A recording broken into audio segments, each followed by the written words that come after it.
Welcome to the Town Council meeting, Town of Cave Creek, Arizona, Monday, December 18th, 2023. The first order of business here is to call to order the Audit Committee, and Mr. Hammerly is standing in front of us. So the Audit Committee, which consists of the entire Town Council, is now called to order. The first, excuse me, we have a pledge. I just arranged somebody to do it. We do roll call.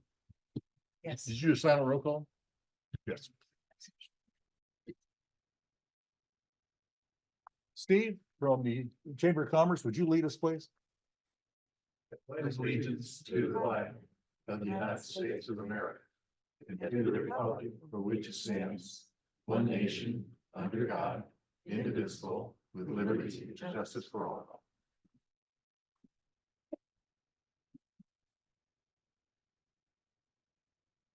Okay. Mr. Hammerly? Yes, thank you, Mr. Mayor, members of council. Again, my name is Brian Hemmerly. I have a brief presentation for you that we're going to have pulled up here in just a moment. Happy holidays to all of you. Thank you for having me out. We come out every December for the most part, and we do our presentation regarding the town's external audit. This is an audit that is required by state statute. And the statutes say in this particular instance that you must receive a financial statement audit of your books, of your financial statements. We are not advisors. We are not consultants. We don't specifically come out for one particular purpose or another, other than to make sure your financial statements are materially correct. Is your microphone on? I believe so. Am I not loud enough? Brian, are we coming through? Is Mr. Hammerly coming through? Okay. Great. Thank you. Again, my name is Brian Hammerly. I'm the lead audit partner with Baker Tilly. That's your outside auditing firm, accounting firm. This year, we reported on 3 reports. The first report is related to the financial statements of the town's ACFR, the Annual Comprehensive Financial Report. This is the town's ACFR. You should have all received a printed and electronic version. Hopefully, you had a moment to review through it to make sure there was nothing unusual in your eyes.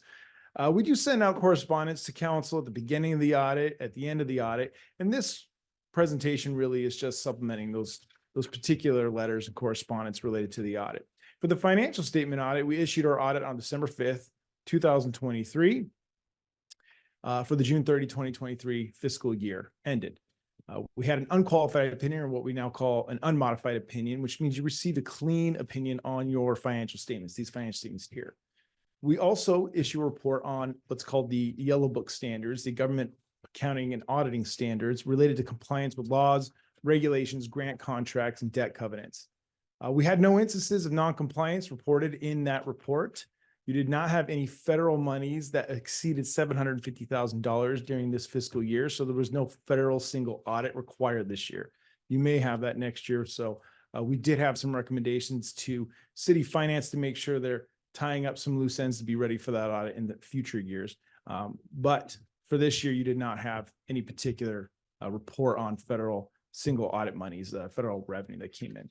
We had no identified material misstatements, no material weaknesses, and no significant deficiencies related to your audit this year. Too fast. A little bit about the audit. So what we do is we provide reasonable assurance that your statements are materially correct, free from material misstatement, and that they're in accordance with GAAP, generally accepted accounting principles. We do not provide absolute assurance. The difference is absolute assurance would require that we test every transaction at the town. Reasonable assurance requires that we do statistically valid sampling. We test internal controls. We walk through processes and procedures. We obviously do test details throughout the entire town. And then we report out any findings that we have, if we have any, during the year. Some items that I'm required to report out to town council. For internal control matters, we had no findings. We tested internal controls with expenditures, payroll, revenues, different revenue streams, and we found no instances that needed to be reported. All the controls were in place and working effectively. We had no qualitative aspects of practice that needed to be reported out, and any qualitative aspects that would have been reported out would have been in note 1 of the financial statements. No significant unusual transactions, no significant difficulties encountered during our audit. We had no disagreements with management or finance department in any of our journal entries that we requested, excuse me. We're not aware of any consultation with outside engagement firms, and we had no uncorrected misstatements that management decided not to correct. We did not identify any non-compliance, like mentioned earlier. We did not identify any fraud. Had we found any fraud during our test work, we would of course have reported it out to you by now. It would have been long before now. We have no going concerns with the town. The town does, we believe, will be around next year at this time, and that we are not aware of any related parties. Some non-attest services that we did spend time on are your financial statement prep. We do prepare your financial statements. Really, we just compile those statements based on the data that you provide us. And then we had no adjusting journal entries. Some high-level data that we have here that you receive pretty much every meeting from finance. There's a typo here that should say 2023, 2022. The green is 2023. It's the current year. Assets are up, liabilities are down just a tad. Your equity is called net position. It's doing well. And then revenues and expenses had a similar increase for the year. Your fund balance, which is essentially equity for each one of your funds, is broken down by general fund, which is your dark green. Your proprietary funds are all your water and wastewater funds, things that should support themselves on their own revenue. And then all other governmental funds is your blue. And you'll see over the last 3 years, they've all had a nice increase in their equity for the year. That's my brief presentation. I'd be happy to answer any questions you have, especially anything you might have found while reviewing the statements this year. Look to council for any questions they have in the audit. Seeing none, I mean, every single fund, general, the enterprise funds, they're all going up every year. Is that correct? Our fund balances, that we can interpret the fund balance increases the fact that the town finances are improving and we're adding to the bank account every single year. That Is true for almost all funds. There is one fund that continues to struggle each year. That fund is the Desert Hills Water Fund, which you can find on starting on page 29. That fund continues to be subsidized by other funds.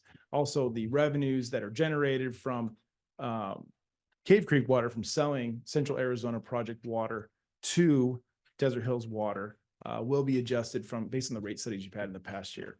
We obviously don't put an opinion on your rate studies because that would be consulting of sorts. But the numbers in here are correct. Currently, you have an unrestricted net position in Desert Hills Water of negative $1,086,455. Now, of that, $466,000 of it is restricted. It's restricted cash that can only be used to pay down debt for WIFA. Other than that fund currently has no cash and hasn't had cash for a number of years. So it is essentially borrowing cash from the other funds. Currently, this year, the borrowings are due from other funds of $241,214. Okay. Carrie, so the last rate increase did not take care of that problem? Is that, or do we have changes since then? On the Desert Hills? Mitzi's not here, so it's tough to. On the Desert Hills you're talking Yeah. about specifically? I think there was a capital project or something that they should catch up with the rates over a couple of years. Okay, so it was a 5-year rate study, so at the end of the So time. they're in the red now, but the plan is over the course of the rate increase, they should be able to pay back Because the town. we, That's the plan, that they will pay back the town, yeah.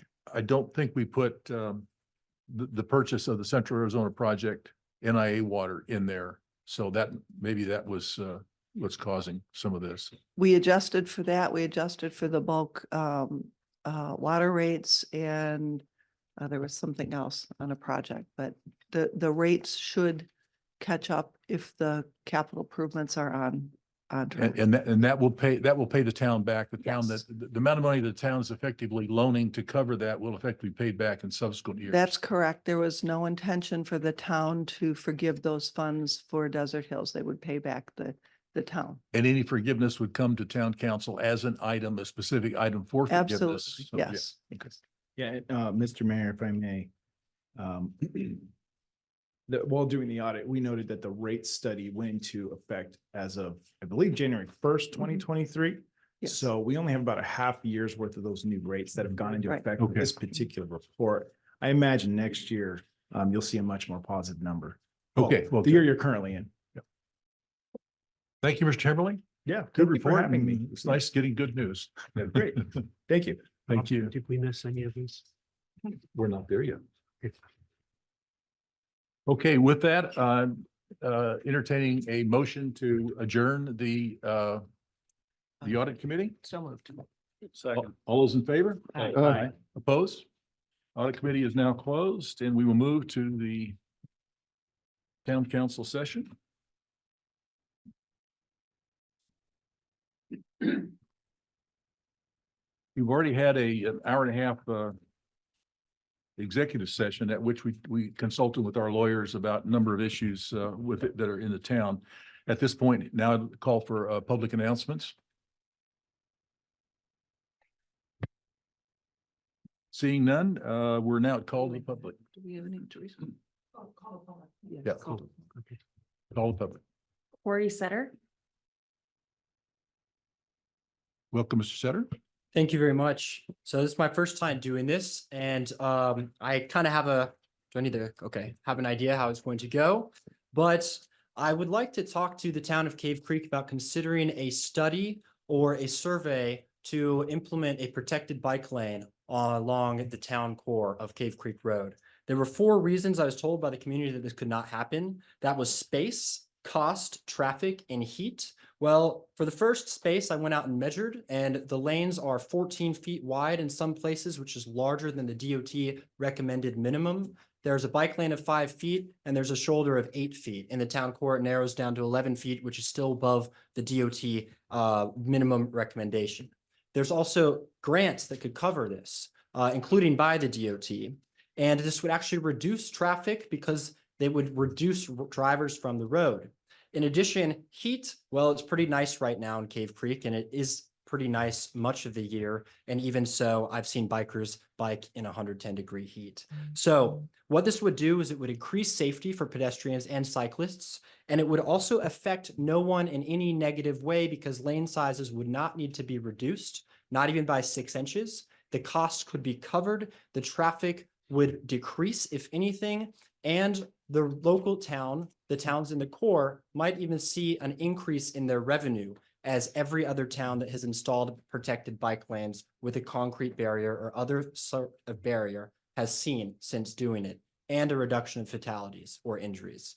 In addition, there's an intersection in Cave Creek that is quite well known for being rather dangerous. That is Schoolhouse Road and Cave Creek Road, and that should get a protected intersection.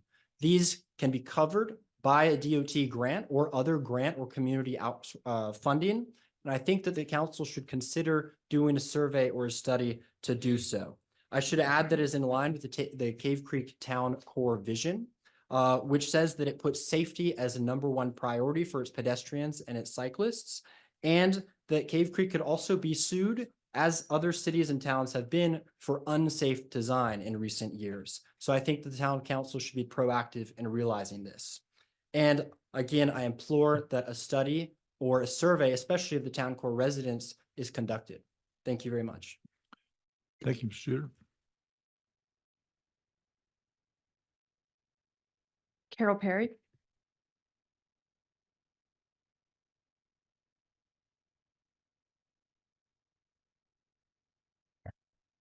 Town Council, Mayor, thank you for having me. I'm Carol Perry. I live in Cave Creek on Sawmill Circle. I am here for 3 reasons, but I'm not going to ask for 3 minutes each. The first one is to tell all of you, and especially you, that during Hidden in the Hills, a lot of us had conversations about how incredible Carrie Dyrek has been to this community and how much we all have felt safe, protected, in love with our town, and so much of it is because of her. I wanted to thank her publicly today on behalf of all those people who told me that, in addition to myself. So, Oh, number one. wow. Number 2, so I think I have a potential solution to the money that you're trying to figure out how to raise about the water thing, because I was wondering if Adam could deputize me and give me an unmarked car and let me park at the 2 corners of 53rd Street and Barbie Lane. I could get you thousands in red stop sign running cars. And then again at 52nd Street and Zenith. And I don't know what we charge for running stop signs, but I travel a lot back and forth to meetings, and I'm telling you, every day I see people flying through those stop signs. So if we need revenue, I'm happy to help. That's number two.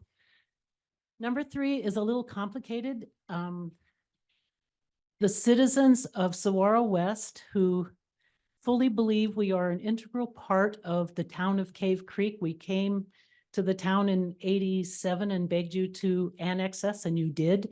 You brought us into Cave Creek, and we've always felt like we were as integral a part of this town as anyone else living in any other part of our town limits. And we have a very at-risk situation, we feel, in terms of the quality of our neighborhood. The county is where the nursery at the corner of Cave Creek Road in Westland resides, as well as the toy barn, which has already been approved for commercial zoning just north of the nursery. And the toy barn conceded to every concession we asked for in terms of setbacks and protection and walls and lowered height. But now the nursery is asking for a rezone. They're currently zoned desert rural with a special use permit. I hope I get this right. And they have had this special use permit to do their nursery business.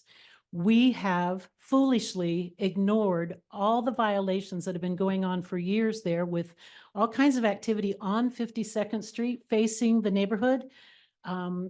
Big tractor trailers parked selling product out of the street instead of behind their fence.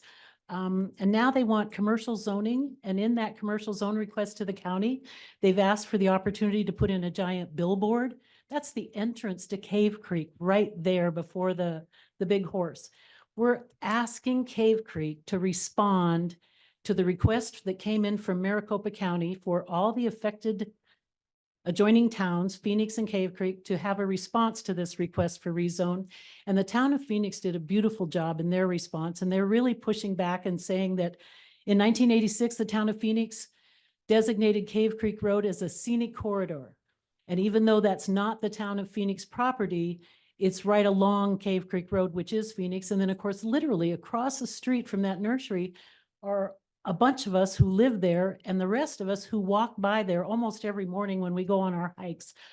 And the things we've seen happen at the nursery are, we were really stupid not to do anything about it sooner. But now he's bringing big trucks up there on a road that we have to maintain. That's a Cave Creek Street, 52nd Street. We do all the maintenance there. And yet they're bringing in these big rigs and dropping off giant boulders and parking the rigs on the side of the road and letting all their employees park on the side of the road. And now that they've closed the zone in Phoenix, we've actually seen some people living in their cars on the side of the road. We need your help. We're asking, am I supposed to hand this to everybody? Okay, so we're asking, Carol, we'll have to wrap. We only have 3 minutes, but we're just Can- asking you to please respond. Please tell me you'll respond to the county in this letter. Someone has drafted a letter. She'll talk more about it. And it just is a way to say, wait, stop. We live here. Thank you. Carrie, would you look into this and see if we can help, what we can do to help there? Michael Johnson. Thank you, Carol.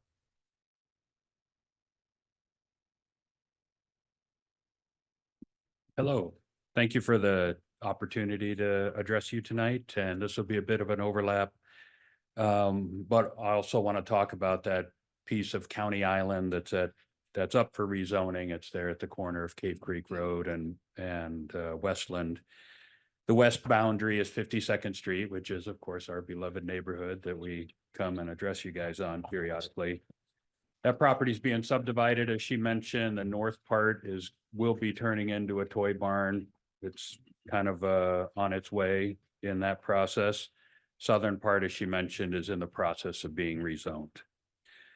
Julie and I were here a couple of months ago, and Julie asked if for the support of the town to see if we could influence this rezoning, as it has a direct impact on the town and the residents.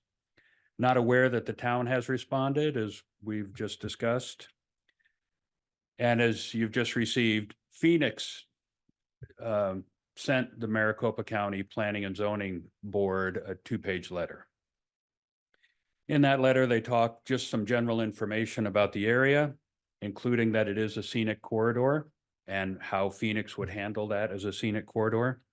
There's some specifics on the zoning requirement and also describes how this property would be handled if in a rezoning, if this was within the city of Phoenix's jurisdiction.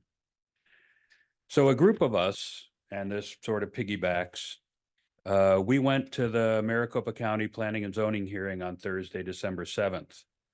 Throughout the hearing, the Planning and Zoning Board members were asking staff and presenters what their municipality thought about what the various rezoning requests. Asking like, so what does Town of Gilbert's traffic think about changing this property from this to that? What does City of Peoria think about this zoning request, and so on? So it appears their planning and zoning people want input from the municipalities on how county property is going to be handled, because it does have a direct impact not only on the town, but the people that are up there speaking. So we feel the time to address this on the southern half of the property, or not half, but the southern portion that's up for rezoning. The time to talk about that is now, before the zoning decisions are made. And then, like, I work for American Express. My role there, I'm in a team called policy. And what we do is we define all the rules when you use your card, what's all the data needed so that merchants get paid, and it shows up on your statement, and you can use your card in Singapore or Cave Creek or wherever. We have sort of a thing we talk about, that it's a whole lot easier to put in bad policy than to reverse bad policy. Once it becomes the status quo, once people are used to it, it becomes very, very difficult to remove or adjust bad policy.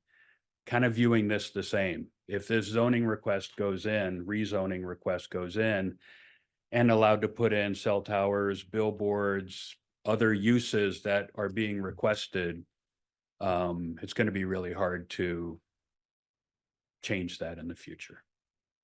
Anyway, thanks for your time. Mr. Johnson. Carrie, I think the same thing goes here. Yeah, I would think everybody, if you need more authority, then bring it back as an agenda item. Council consensus on that? Julie Goldhammer. Hello, Mayor Morris and council members. I'm going to continue on that subject. I'm Julie Goldhammer. I live on 52nd Street in Saguaro West. So you did get copies that I made, and I want to make some more comments about what is in the overlays. We worked for 3.5 months with the first developer, which is Toy Barn. They did not just self-restrict, as some people were commenting on. It took us quite a bit of time to work together with them to have an overlay put together that says the only use that they can make of that space is for garage condos. And it restricted items like height to 25 feet, landscape buffer. We restricted traffic. We restricted the colors for our neighborhood, because we're going to have to look into the back of that. Now, the nursery has slid in behind it. Let me just tell you what happened. The nursery came along at the beginning of the year and asked for a renewal of their special use permit. That's it. They were going to stay the way they were. But after Toy Barn came in and put all that work together, they changed and revised their rezoning. And I will tell you some of the things included in their overlay. Once it's on the overlay, it's on the overlay. A minimum residential zoning district, residential use separation for illuminated billboards in a regular C2 is 150 feet. They're asking for that to be relaxed to 39 feet.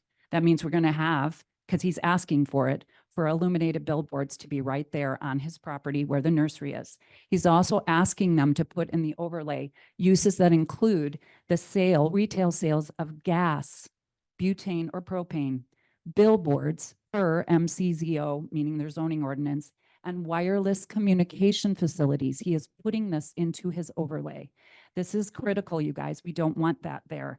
And the meeting has already been agendized. So what I am asking you is, please, they sent out a request, and to date, I will confirm, as of Friday, nobody from Cave Creek had responded to them on either of these cases.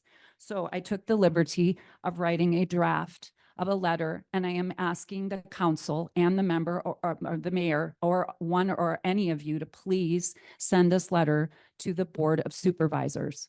The first case has already been approved by the Planning and Zoning Commission, and they are going to be going to the meeting for Board of Supervisors on January 24th.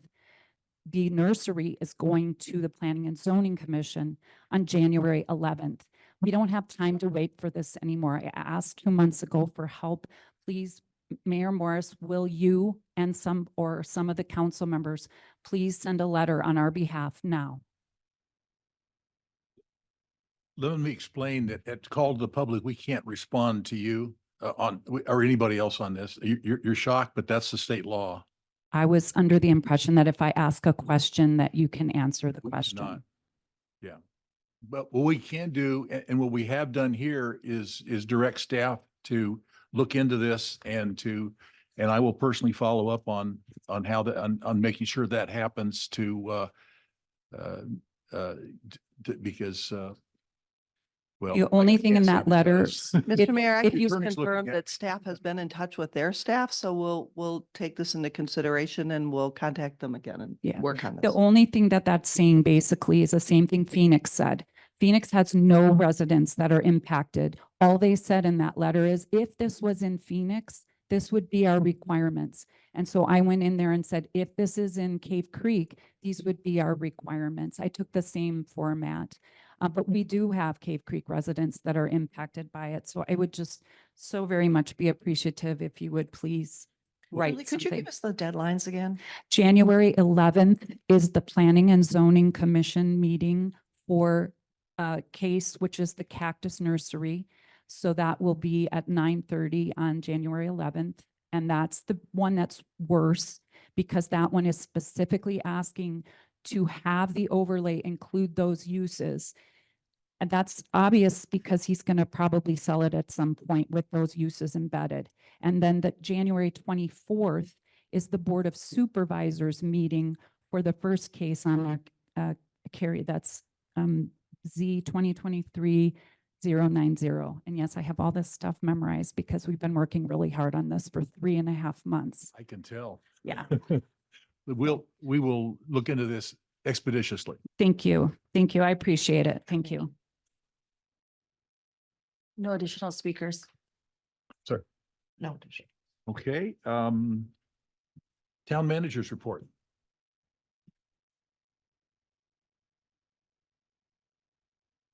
Mayor, members of council, first, I'd just like to remind you and the public that the Planning Commission will hold a meeting this Thursday, December 21st at 6 p.m. For discussion and consideration to make a recommendation to council regarding the town core plan. And, Are bike lanes included in that? pardon me? Are bike lanes part of the, Town scope? core plan? There are bike lanes through ADOT that are in the town, I mean, it's part of the town core, but changing those or enhancing those, I have not Okay. seen anything in it. I did want to address for you and the public some activities that the town is working on the east end of the town core. As you know, publicly, we have been addressing and discussing a lot of the safety issues, traffic and pedestrian safety issues in the town core. There's been a lot of focus on that. And the town staff has been working on the pathways and illegal parking that is causing people to cross and jaywalk and not go to the crosswalks. So I just wanted to address some of those projects. Can you go to the page? So the first thing I wanted to explain is that on the north side of East Cave Creek Road, so Circle K area, we wanted to improve the pedestrian pathway, but there were areas or are areas where there are a lot of illegal parking after hours and it's dark in the core. We also have drainage issues that we need to address.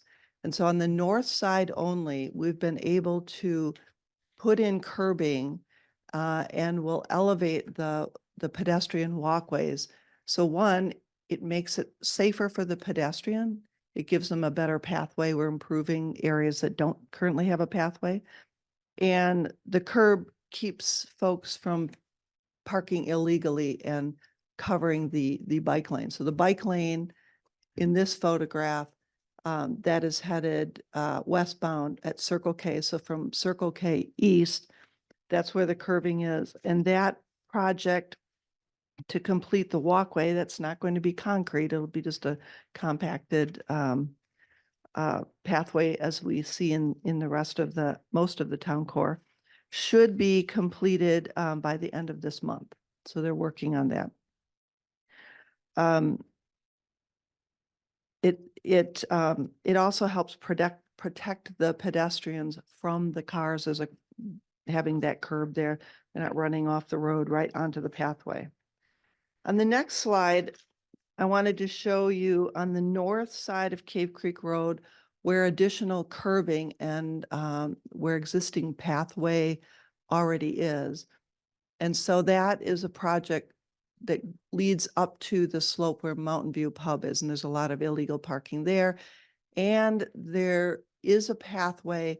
We're going to put a curbing between the paved bike lane there and the pathway. So it helps keep the illegal parking off that area, but it also gives a little bit of protection when you're using that pathway, that it distinguishes that, hopefully keeps the car on the road on the paved area, not run off onto the trail.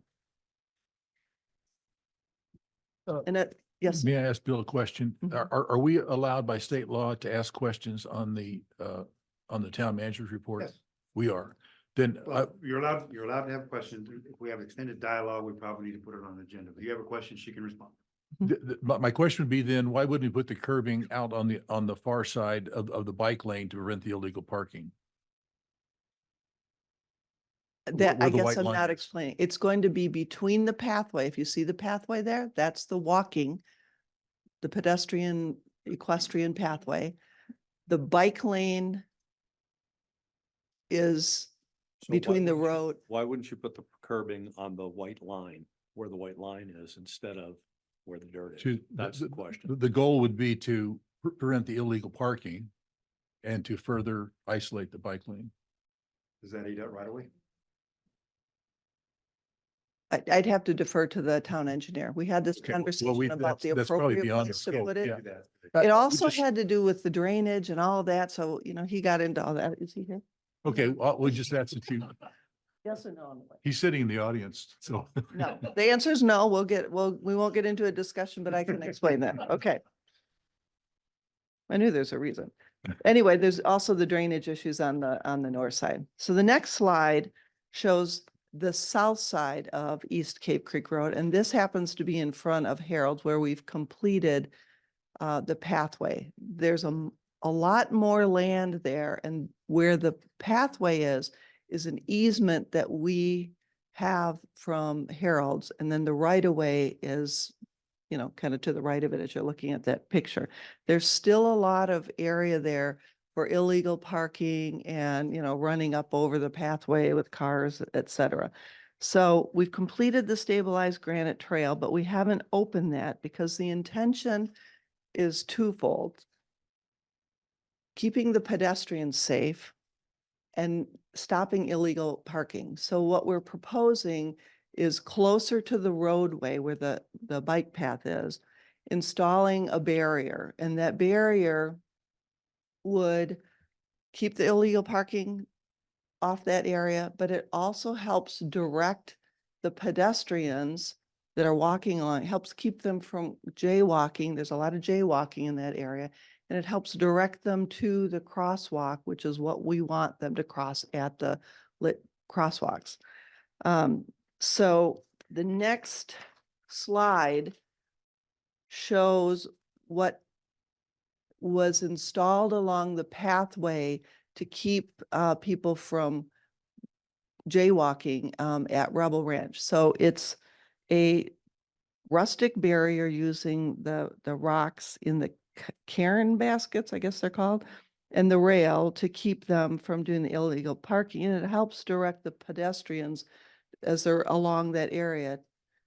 Anyone can crawl underneath or whatever, but the town engineer will not allow big rocks for safety reasons. Cars hit that and it's much more dangerous than something like this. But it is proposed for that area and along the frontage of Buffalo Chip. There's a large area, kind of a wide area where there's a lot of illegal parking right in front of that. So that would continue from Harold's west on the south side of the road along that pathway as well to keep them from crossing the road, to keep the cars from parking illegally there. I have a question on that. Sure. Is that thick enough to be able to tie off a horse? That's what I said. I thought it Well, looked like a the horse. reason I'm asking is because I've seen people over the last couple of weeks riding down to Harold's and riding down to the Chip. And if they can do that, that'd be a great benefit. I mean, we've been complaining about getting western look here. And I appreciate the black pipe well, it's not black pipe, but I appreciate that look. Both of those areas are pretty wide. So unless it's a really fat horse. So I'll look into it. Bambi will be able to tell me for sure. Okay, the next slide is where we have a lot of problems with illegal parking. We have signs that say no parking on both sides of the road. On where we drew a line of red, that had a white line on there to keep the traffic on the wider side, and there was supposed to be pedestrian walking on that piece of paved area. So what we're proposing is to add the curbing with a reflective paint on that to keep people from parking illegally on Jack Cartwright Pass. And on the east side where the fence is at Harold's, there's a gate actually on Jack Cartwright Pass and another gate on Cave Creek Road. We've ordered some larger 24 by 24 no parking signs that will go at the gate, and another one towards the stop sign on there. And then there will be some around the corner too on Cave Creek Road. Another issue that we looked at on our no parking signs is all of our signs list the town's ordinance. Where is he?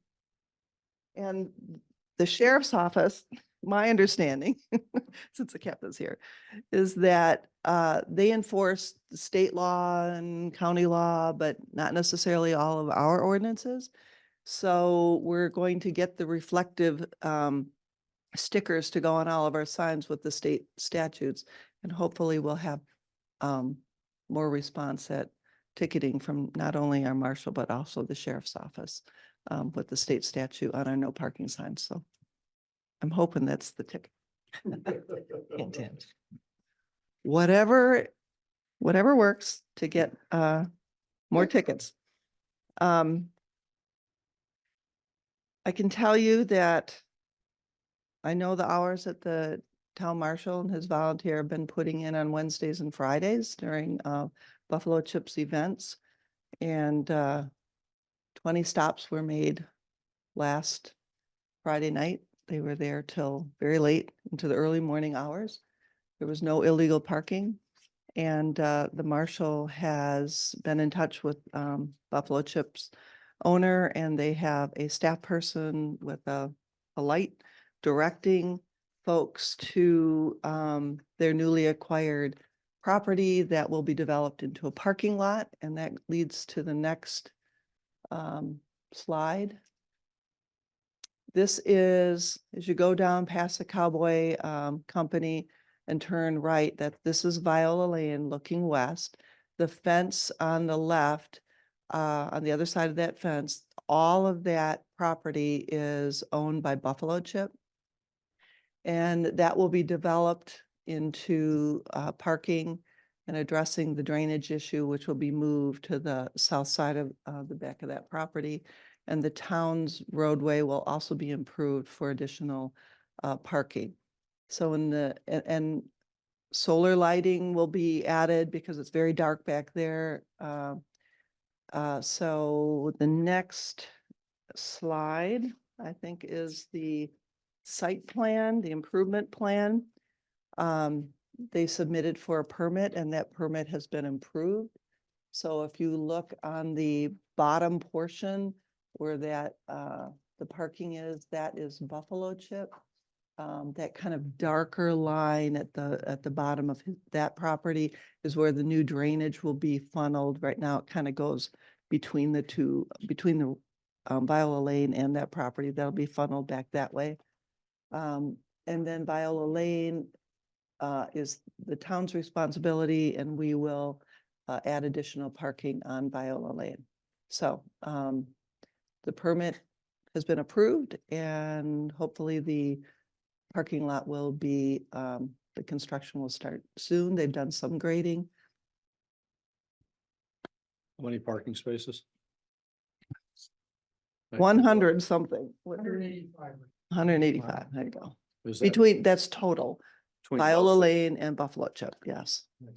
Includes what we've already, includes what we've already done as well.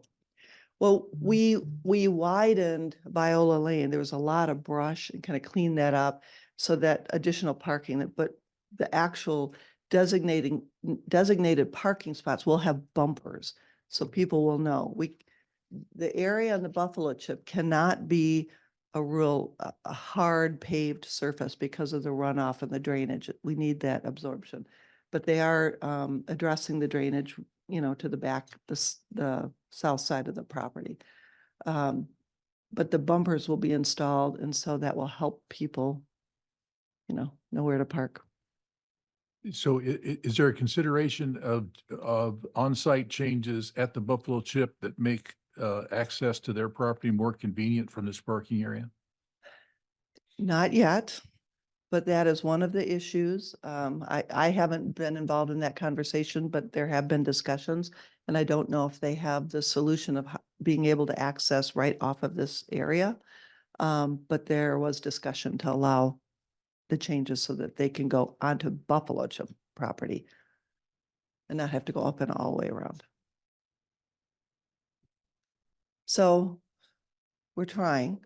One It's- other it's- question, one other critical property is the old town dump site where that construction fence is right along the road. And it narrows into the bike lane. And we have one no parking sign is still there. The other temporary ones have disappeared.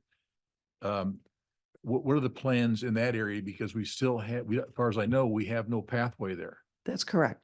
We haven't gotten to that piece of the puzzle. We do not have an easement there. We do not have an easement No. there. So okay. No, that is, I think we've addressed almost every other piece except for that. Does town staff have a plan to address that piece? We have to go out and meet with them, and the vice mayor graciously accepted that she would come and meet I'd with be the happy to. property owner. Yes. She Bring the did. hammer in, huh? Yes, she said she would come and meet with the staff and meet with the property owner, and so Good. we're gonna take her up on that. Good.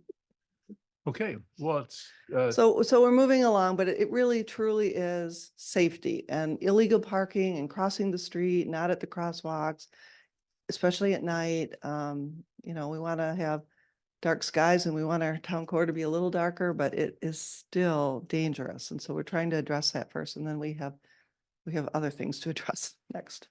well, my compliments. I think this is a really, really good start. More than a start. It solves a lot of problems kind of permanently. So my congratulations. So a lot of this will be completed the end of this year, maybe into the first of 2024, at least in the curbing.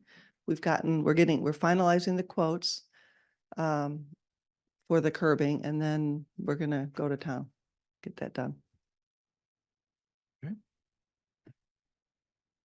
Does that conclude your report? That's it, Okay. unless you have other questions.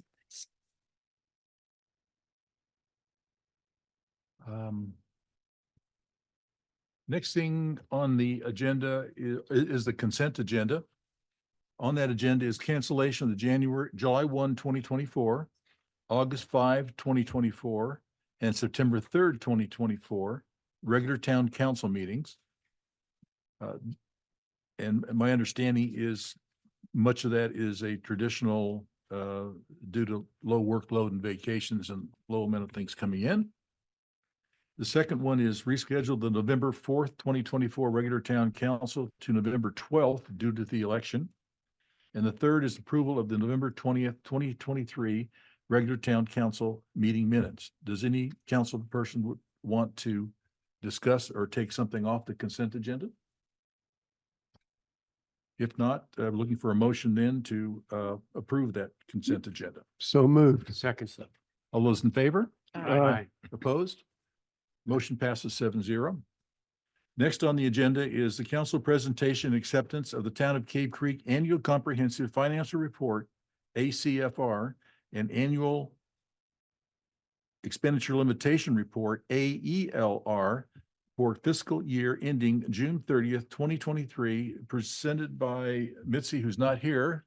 So, Mayor, members of council, really, she just sort of reiterated in her report of what the process is and that we're requesting that you accept what the auditors have presented to you into audit committee, and Brian Hemmerly is also here at the town council meeting to kind of formally present for this meeting and answer any questions that you may have. welcome back, Brian. Thank you. Well, since you were all present, and most of us here were all present for my presentation, again, clean opinion on all the reports. The ELR was filed on time with the state auditor general's office. That's your expenditure limitation report. The state requires you don't overspend based on certain thresholds that they've been made throughout the years. No issues there. Everything was spent under in accordance with state law.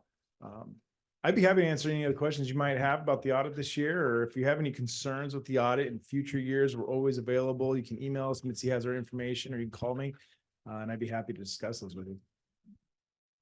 Well, I had just one question, and it comes out of my corporate experience where auditors went, not outside auditors, but mostly internal auditing, went beyond to make recommendations on where they see possible improvements. From the standpoint, the auditors see many locations. Other people found good ways of doing things that we could take advantage of. I would just ask that you prepare something to give us an option to do that. If there's opportunity, if there's no opportunity, you would know best, but. Yeah, Mr. Mayor, if I may, members of council, there's always opportunities for improvements in any finance department. Specifically this year, we really focused in on procurement. We felt that there was some areas of procurement that could be tidied up, especially when we start spending federal dollars, which is the case with the Phoenix Interconnect project that you guys are undergoing in the future. So that was an area of close concentration during the audit this year, so that we knew Mitzi and her finance department were ready for the audit next year, so there wouldn't be any major issues.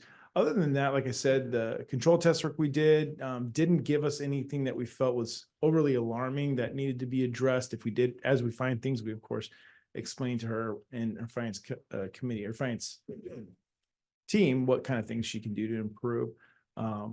We're always happy to come out if you'd like, and we can do a more thorough look at the individual processes and controls of maybe some less material items. There are items at this town that, you know, revenue streams, expenses that may not get as much attention because they aren't necessarily material enough. They may be trivial to our audit, but they, you know, might warrant some attention to somebody like a member of the public who might be concerned about it. If that's something you'd like, we can do that, of course. Okay, we'll talk to town staff whether that makes any sense or not. Sure. Thank you very much. Absolutely. Thank you all for having me. Thank you.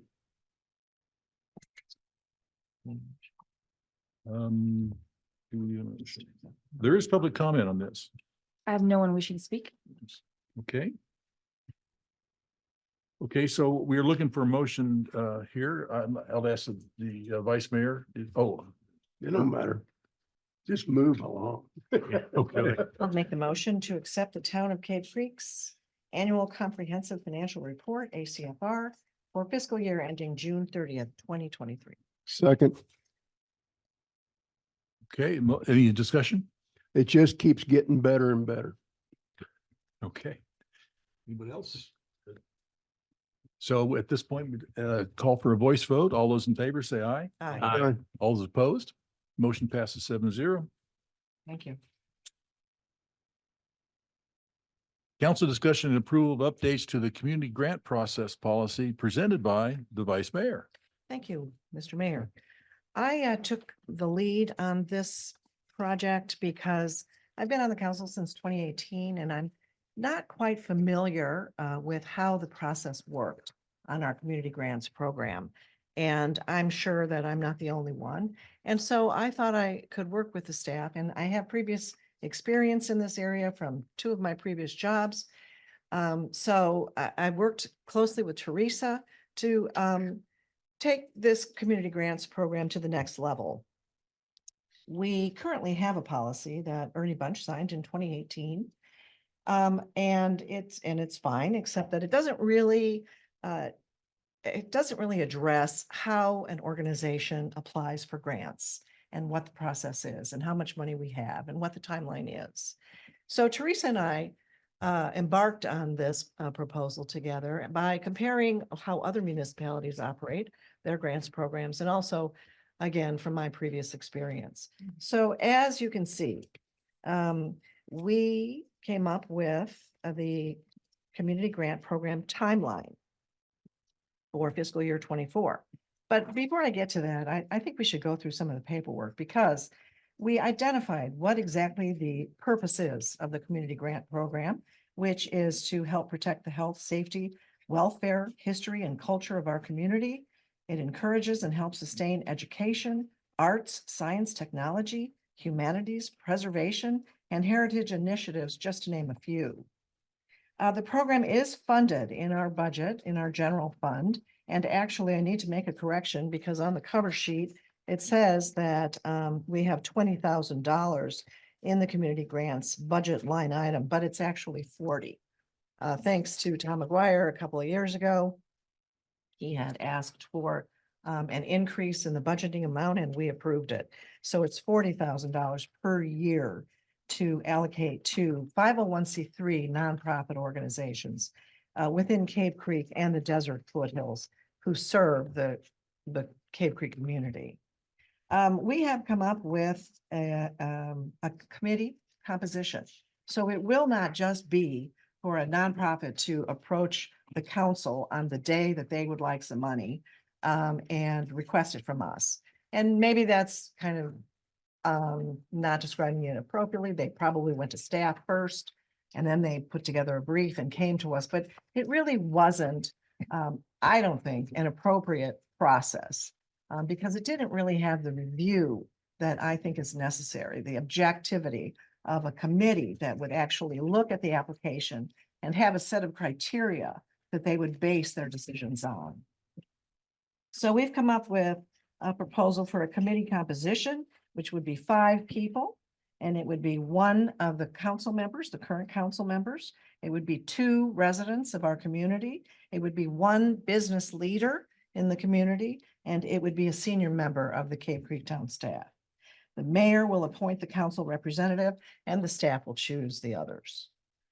There will be an application review process based on eligibility criteria, as I mentioned.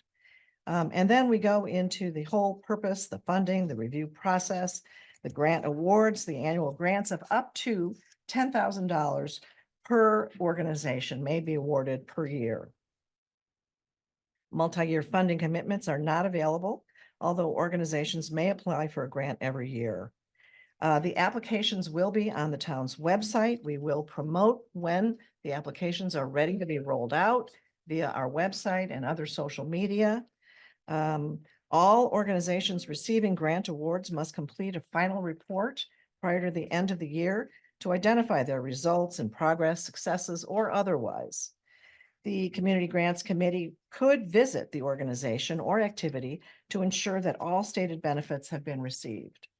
Organizations unable to complete their project in time before their final report deadline must request an extension from the town of Cave Creek. And then we go into the eligibility criteria.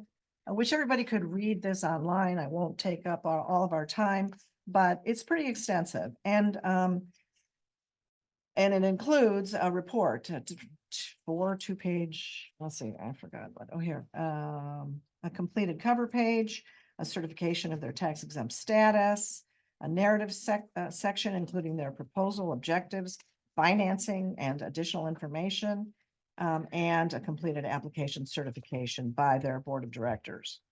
So, the application is also included in this, packet of ours for you to see and review, and hopefully you already have. And then again, the very first page talks about the timeline. And again, we're attempting to do this before the end of fiscal year 23 because the money has been budgeted. So February 5th, 2024, the applications will be released. March 4th, about a month later, the applications will be due. March 25th, the grants committee will review and score all the applications, and April 15th, the council will review and approve or not approve the recommendations for the grant awards. So essentially, we open this up, becomes more transparent. People know about it. They know when to apply and when their deadline is, and it will only be once a year. We will not have random applications throughout the year as we have in the past. And that way, organizations can actually plan for their activities. They will know when to apply and when they can potentially get their money. And so it really eliminates a lot of confusion and organizes the whole process. I can answer any questions if you have. Yeah, I've got one for the lawyer. Since this is a policy change, do we have to have a second reading? No. Perfect. No, I think it's long overdue, and I think this is a great effort. Thank you. Vice Mayor, I have a comment. Yes. I think this is just great, and it's right in the middle of the Cave Creek culture. I really think it is how we care for what we do and how that translates to how our citizens view us. And I love this piece about preservation and heritage initiatives. You know, I wanted You think that. I wrote that just for you, That Paul. gets me over the line, and I'm absolutely, I'm in love with that. I do have a question, under eligibility criteria. I notice you use the, you named the general plan, and that's a great idea. But we also have a strategic plan, and I would love to see an application that comes forward that names how they're addressing either something in the general plan or in our strategic planning. I like that idea. So, And we can just absolutely include to add that. to it. Mhm. Very Thank good. you. Very good. Tom. I want to thank you for organizing this and the people on staff. I think we've been very informal in the way we've done this in the past.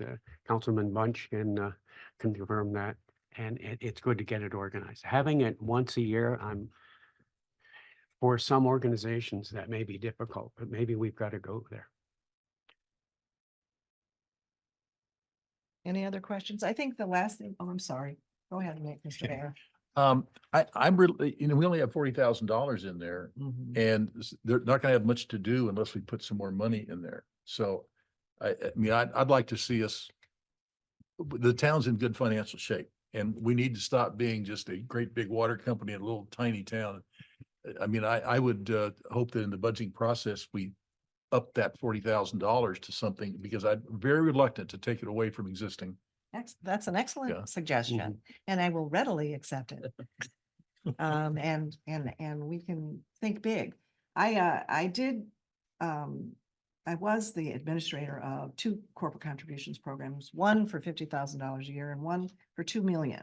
So I have a lot of experience, and I hope to lead this effort, at least in the beginning, and roll it out to our community, because frankly, what I also think this does is that it helps build trust between our community and this council and this town, because we're opening up our coffers to give back to our community. We all shop here. We all say shop local. Our sales tax, is what we rely on. And we have a little bit of extra funding now to give back to our community. Other questions from council? So you're recommending that we go to a greater amount? Well, we're in the question Okay. period, but I'll propose that during the budget period. yeah, that'd be the right spot.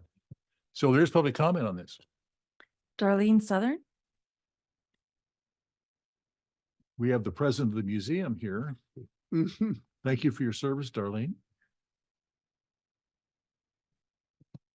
Hello, Mayor, Vice Mayor, and council people. Darlene, I'm here. pull that- I'm Darlene Pull that Sullivan. microphone down. Oh. Yeah, a little bit if you would. Yeah, thank you. Is that like there? Yes. Okay. La, la, la. Okay.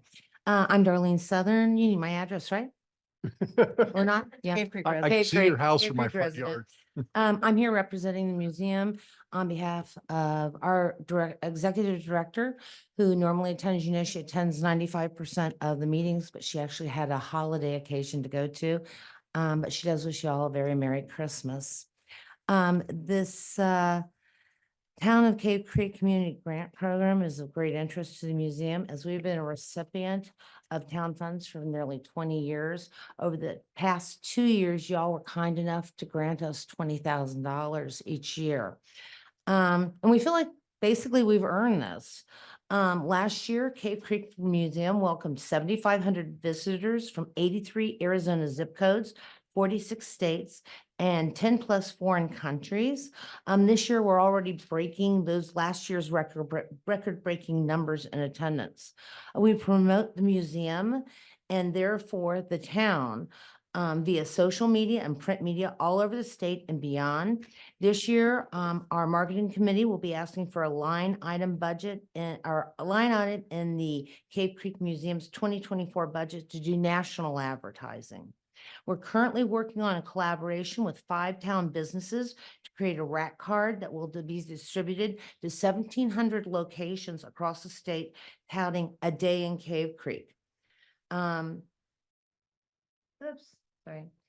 A day in Cave Creek. And as you know, people come into town, they don't just come to the museum. They go out, they spend money, they're visiting our businesses. They spend time and money here.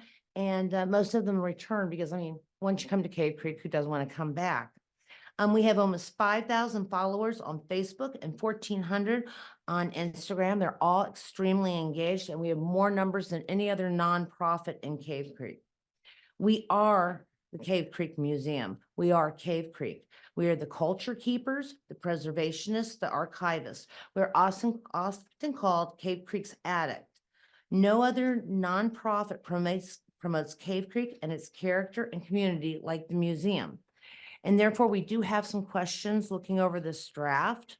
The first part, under purpose, you say that this would be providing financial support for nonprofits within the perimeters of Cave Creek and the Desert Foothills. The Desert Foothills, in general, covers from Dewey Humboldt down to Mesa. So you're opening this up to all those nonprofits? No. We consider ourselves part of the North Desert Foothills. That's from Anthem or New River to the north, Rio Verde to the east, 101 to the south, and I-17 to the east. So we have to question that. Here in the town itself, we have 23 that we know of, have 23 nonprofits just in the town core. You say annual grants of up to 110,000 may be awarded. That means we're automatically having our funding cut by 50%. Also, instead of it being used at our discretion, obviously not for administrative or salary, it has to be directed to an unspecified or undefined program. It's just kind of nebulous, a program. And I'm just using it as an example. In order to get funding from Kiwanis, you need to be working with veterans or children. So they're pretty particular when they're going to give you money. Also, further on, under the eligibility criteria, you say the program must have measurable goals and objectives and a realistic method of achieving those goals. Who's defining realistic? At the very end of the eligibility criteria, just put this in, we have a national 501c3 moving into town. They've already bought one iconic property and knocked it down. They're aggressively buying land. According to your eligibility requirements, they'll be able to apply for a grant. They cut pretty deep pockets. They probably have more money than the town does. So we feel like the Cave Creek Museums would like to state that in the interest of being equitable, you are actually reducing the effectiveness of town funds if you award every nonprofit deemed to fit the criteria. Like I said, we have 23 nonprofits that we can just count off. That would bring it down to about $1,100 per nonprofit if every one of them applied. If you take in the area that we call North Desert Foothills, it would come less to $500 per nonprofit. So the Cave Creek Museum is requesting that the mayor, the vice mayor, and council members table this action until there can be further review and perhaps even invite local nonprofits input. So thank you very much for your kind attention. Y'all have a Merry Christmas. Thank you, Ms. Southern. Cynthia Driscoll.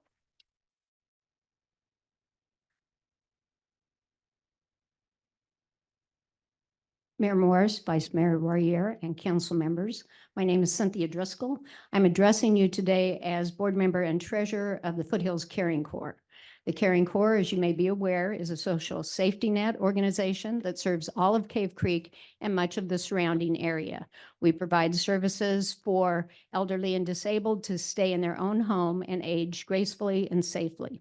So we appreciate the content and the clarity of the grant application process. It seems to be an improvement over operations in the past and allows us an opportunity to showcase the value that we provide to residents and how the town can support those residents in staying in their own homes.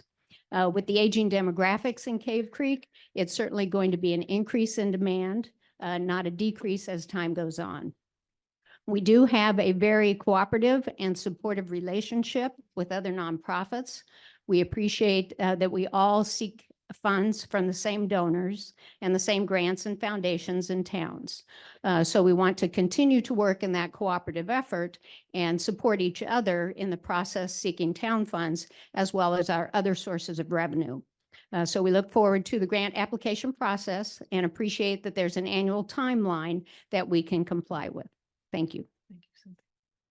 Thank you, Ms. Driscoll. I have no additional speakers. Okay, with that, we are ready for a motion and then discussion and possible modification. So, is there a motion to accept? I'll Make a motion. Okay, Paul, go ahead. Motion to accept the proposed updates to the community grant process policy. Second. Paul, you had the motion, so your comments. I think the vice mayor's explanation was clear and it moves us forward. It's exciting to see this come to the table. I think it's time to make this a formalized process. I hope that, as Mayor Morris has said, the amount of $40,000, I think we can probably afford more than that. It concerns me that we're putting a cap of $10,000, but I think that's something that we can discuss. Maybe the compromise is that when we go through the budget process, as part of it, we identify what the cap is going to be for that following year. And that's an easy way to handle it. The museum, I believe, has already received their funding for this year. So this really would begin impacting next year. So we just add the cap for whatever it's going to be. And, maybe add that sentence to say we'll update the cap every year. Hat. I got some people who remember him. Ralph was very, very cognizant of the funds in this program. The purpose of this program always was to support endeavors that we're not capable as a town of doing because we don't have the staff or the time or obviously the resources. So I fully well support the program, but I do think there's some minor modifications that need to be made, but keep in mind that it is for 501c3s that do valuable things for the community that we can't do ourselves. I got a problem sending money outside of town as well. Councilman Ogden, did you want to weigh in? No, sir. I support it enthusiastically and think it's a great idea. Okay, well, I support it too. And from what you've heard, are you I'm good with it. And I do have some responses if that's Yeah, oh, yeah, appropriate. absolutely.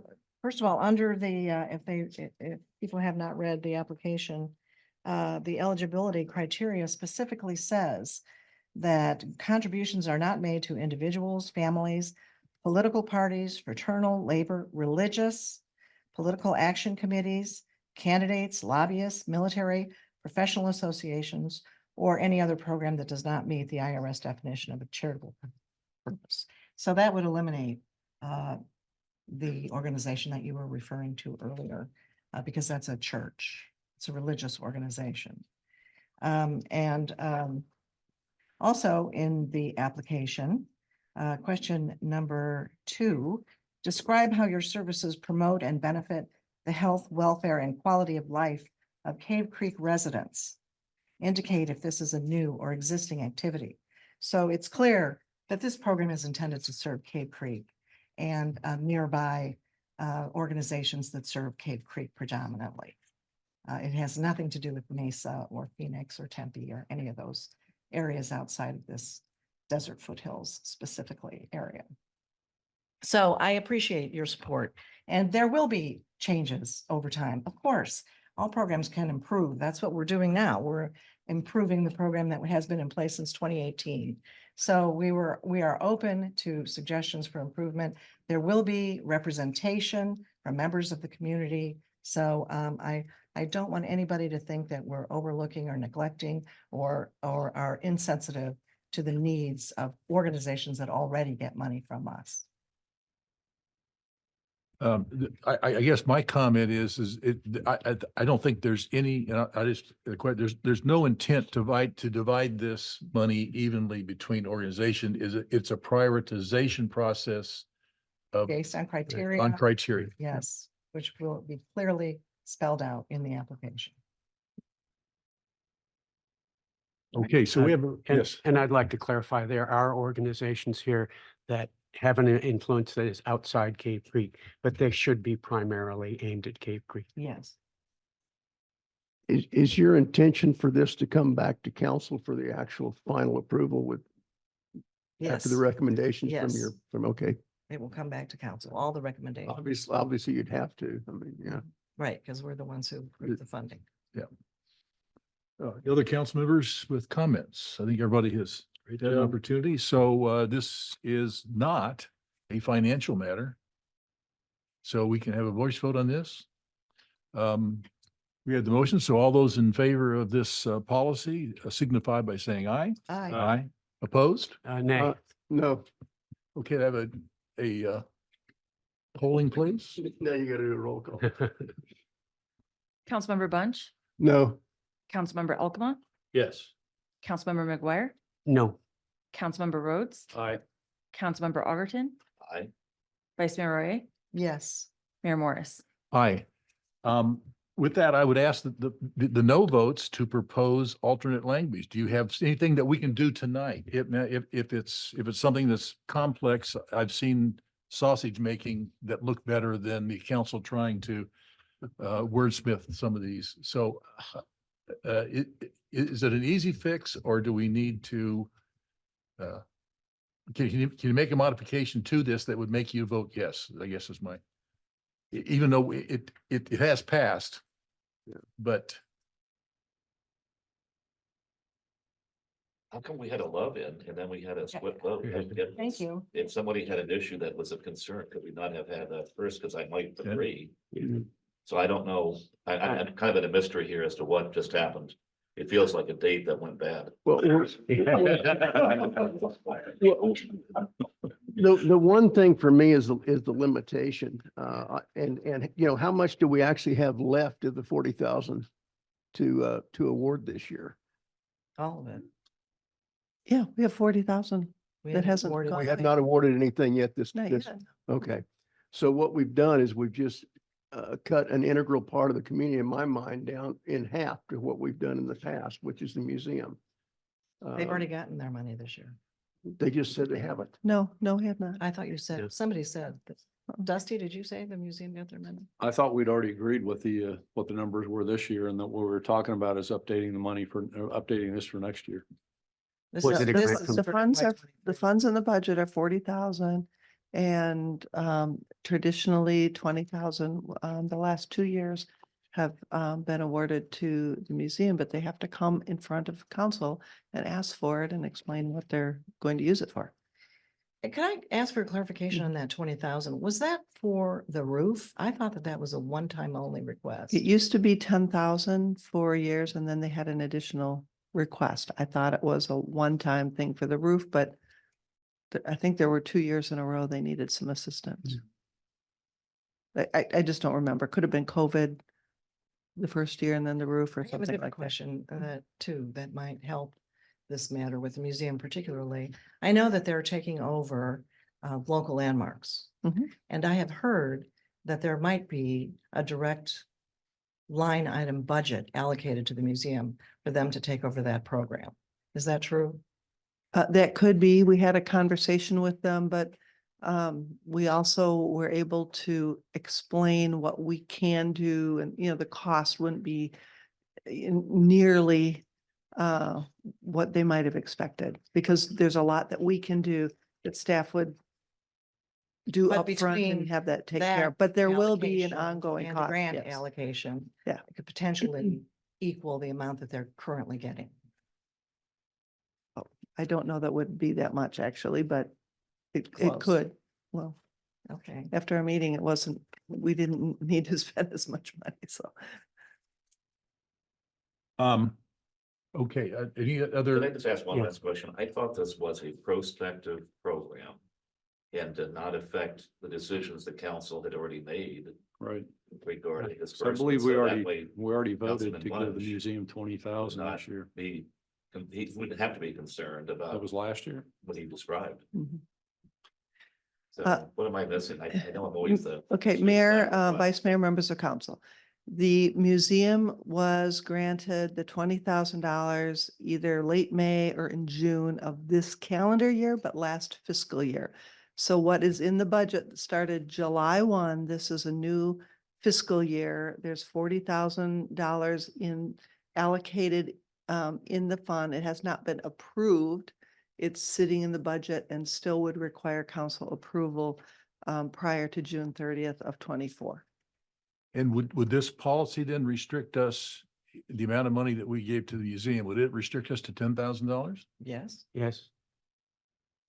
I Unless guess, we- Yeah. Unless we amend it, I guess I'm gonna not make, having a limit. I may vote either way, but I just, I'm gonna make a motion to reconsider. I was on the winning side of that argument, so parliamentary procedure, I can make a motion to reconsider my vote. And I would say that that was with the idea of removing the $10,000 and just leaving it open because it comes back to council for approval anyway. So I would just take the 10,000 out as a way to get past this issue. And So I make that Yeah. motion, so I'm looking for a second, after which we can discuss. Okay. So I have a second where? Second. Councilmember Ogden. So all those who are in favor of the motion to reconsider, say aye, please. Aye. Those opposed? Okay, we're reconsidering this motion. And I would just say the same thing. I would knock out the 10,000, just leave it blank and leave it Yeah. to the discretion of the committee. Yeah, I think what we do want to add though is a sentence saying, we'll examine annually how much overall, what the total pot is for this. Well, I would think that'd be the budget, Mhm. right? Right. Yeah, yeah. It's a Is that in there too, the 40,000 limit? Yeah, that's the line item. You know, I would amend my motion then and say we ought to take the 40,000 out and leave that to the budget process. It's already Yes. in the FY 23 budget for 40,000. But what are you gonna do in the 40,000 in the next year after that? You're always limited to 40 No, unless it because, comes back. well, the next budgeting cycle, we'll amend that, we'll increase it for FY 24, 25. FY Rather 25. rather than a financial number, just say the budgeted number for, Right. Just change the word to budget. Okay. Yeah. yeah, can do that gets you in. That way, if we're tight, we can cut it back. If we're not, we don't. And So you turn that in, so we have two things on the agenda, Right. on the count, on the two changes here. Are there any others? So, Would so we the vote? two changes are that we would not restrict it to $10,000, that would be an open number. Yeah. And the second is that total amount is dependent upon the budget process. Yes, yeah, Okay. yeah. Then you'll get me. Yeah, get another vote here. Wink at me if you want to. Okay, so my motion is to remove the limitation of the $10,000 on the grant awards portion and to eliminate the limitation of $40,000 under the funding portion. I'm looking for a second. No, I'll second that. Okay. Any discussion? I just think this is a wise thing because there are times that some nonprofits may have issues, like the museum had a problem with the roof and we boosted it for that. I think there's circumstances where times that they might be in greater need and we're able to help and they help the community, then it's worthwhile. I really appreciate the fact that we've got a process that specifies how people do this. And the fact that we have we're going to have people from the community involved in addition to somebody from the council and somebody from the staff. And I think that's important because it gets everybody who's a stakeholder is gonna be able to come in and participate. And I think that's a good idea. It's good. Okay, So we're gonna avoid not Yes. having a bad date. Let me, I'm gonna repeat what I think, because we need to make sure you all agree. And Okay. so, I mean, we clearly had a disagreement. I think we would take out the sentence that appears in funding. The whole first sentence. Okay. The second sentence would be, funds are provided to local nonprofits dedicated to preserving, go on pursuant to the annual budgeting process. That's how the sentence would finish. Right. Then, when you're ready. Yeah. For the grant awards, annual grants take out of up to $10,000. Annual grants may be awarded. That makes it clear that this is up to your discretion. They may or may Right. not be, so you just strike of up to. And over on page 2, I think you strike the entire paragraph. The first 10,000, because it says the application request is up to a maximum amount. Application request more than that will not be accepted, Right. so I would Yeah. delete that sentence. Right. Very good. okay, I hereby make that a part of my motion. Thank you. Well done. I think those were good improvements. And I hope the museum knows that this was not intended to hurt them in any way. But it is intended to have equity throughout the community and have everybody a chance to get a little bit of support from the town. And I have a comment too regarding the museum's work and expectation. In that they are taking over the administration of the local landmarks project.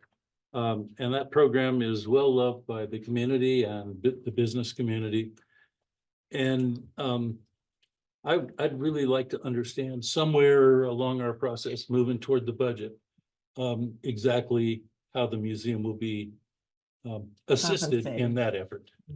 Well, we don't expect them to do that for nothing. I mean, we expect to cover the expenses for that. So I think that would be a budgeting. I think that's my point. Yeah. Thank you. Okay. And I would like to make a comment. It's become a love fest for the museum tonight, which is okay. There are other great organizations. I would point out that the museum keeps records that if they didn't keep those records, the town would be obligated to do so. So it is conducting an essential service for the town, not just a service, but an essential service. Okay, if the love fest and the dating is over, we'll Move on. we'll have another voice vote. So all those in favor of the motion as amended signify by saying aye. Aye. Those opposed? Hearing none, it passes 7-0 with the modifications. You guys are lucky you supported this because Catherine's other idea was a car wash and a bake sale. We can do that too. Thank you. Bye-bye. like this. Congratulations. Thank you. You know, Number 3 is council discussion approval of the proposed fiscal year 2024-2025 budget calendar presented by Mitzi. My hair's not as curly, but I'll do my best. Mayor, members of council, each year we're required, the council is required to adopt the fiscal year budget. And part of that process is to sort of have an orderly calendar of events for public input and for council to have to receive information from the staff and to have a conversation with staff and the community about the budget. And this budget calendar is actually part of the town's budget book and is required to be part of the book in order for the town to receive the Budget Presentation Award through Government Finance Officers Association. It's also helpful to set this so that the public is aware of what the process is and they're aware when the public meetings will be held and public hearings, et cetera, so that they can attend. And it's also to coordinate with the council members so you don't take vacation during budget time. We have a lot of meetings coming up, so this will be helpful so you know generally when these meetings will be held.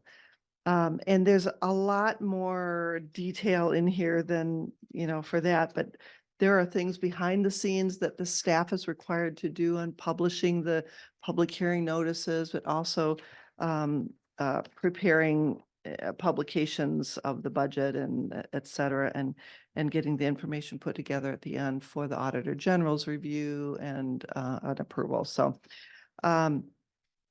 with that, I have one change to the draft budget CIP development calendar that was on page 208 of your packet. It's sort of the blue short version of the budget calendar. And that is with the finance director out of the office, we were planning on having our initial discussion in a work session with council on the CIP December 20th, and we've postponed that. We do not have a date, but other than that, everything so far is in place.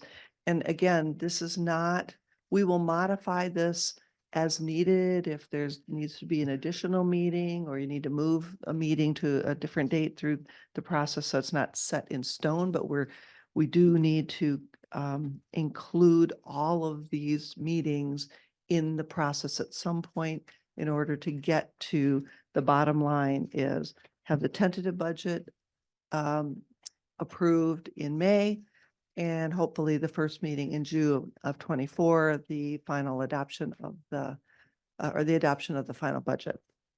All of the rest can be moved around a little bit, but we do try to have at least 3 meetings with public input, then public hearings and adoption. So our initial meeting with the council is just for the staff to kind of present a draft and have a conversation and get input so we can get a feel of where the council is going with the information they'd like in the budget.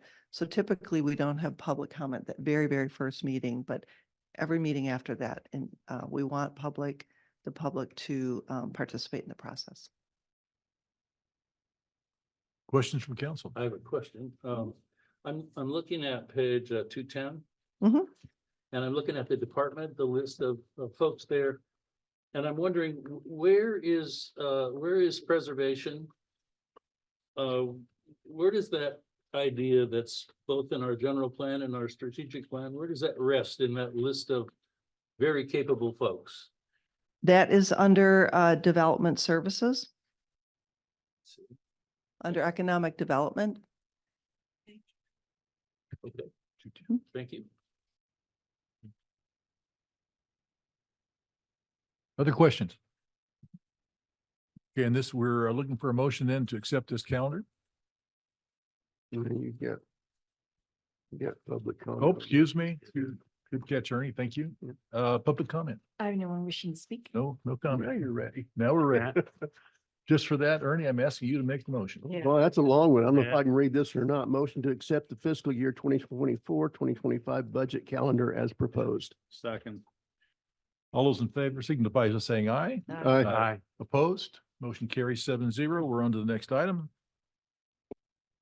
Council discussion and approval to award guaranteed maximum price number one for the purchase of long lead equipment under the construction manager at risk contract with MGC Contractors Incorporated for the interconnect with Phoenix for an amount up to $1,997,459, presented by Sean Cruzweisner.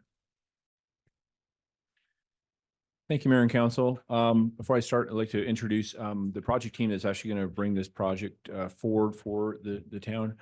Immediately to my right is Todd Hansen. He's actually with MGC Contractors, and then beside him is Lisa Jackson. Lisa is our project principal from Black and Veatch. So you have two actions before you tonight. First one is relation to the GMP for construction for MGC, and the second action is a corresponding one with Black and Veatch to amend the contract. It's actually something we brought forward before. I'll talk about it in general terms and then sort of bring them all together. Before that, I'd like to stop for a second. In my last presentation to council, I did an update and say that we actually had someone new join the town's utilities department. So Nick Larson, our new deputy utilities director, is here in the audience. So he wasn't here. Yeah, glad to have you. So he wasn't here when we did the last presentation. He has now joined us and he stayed for a week. So I'm looking good. So It's early. and we look forward to having him as part of our project team and bring stuff forward to you, to council.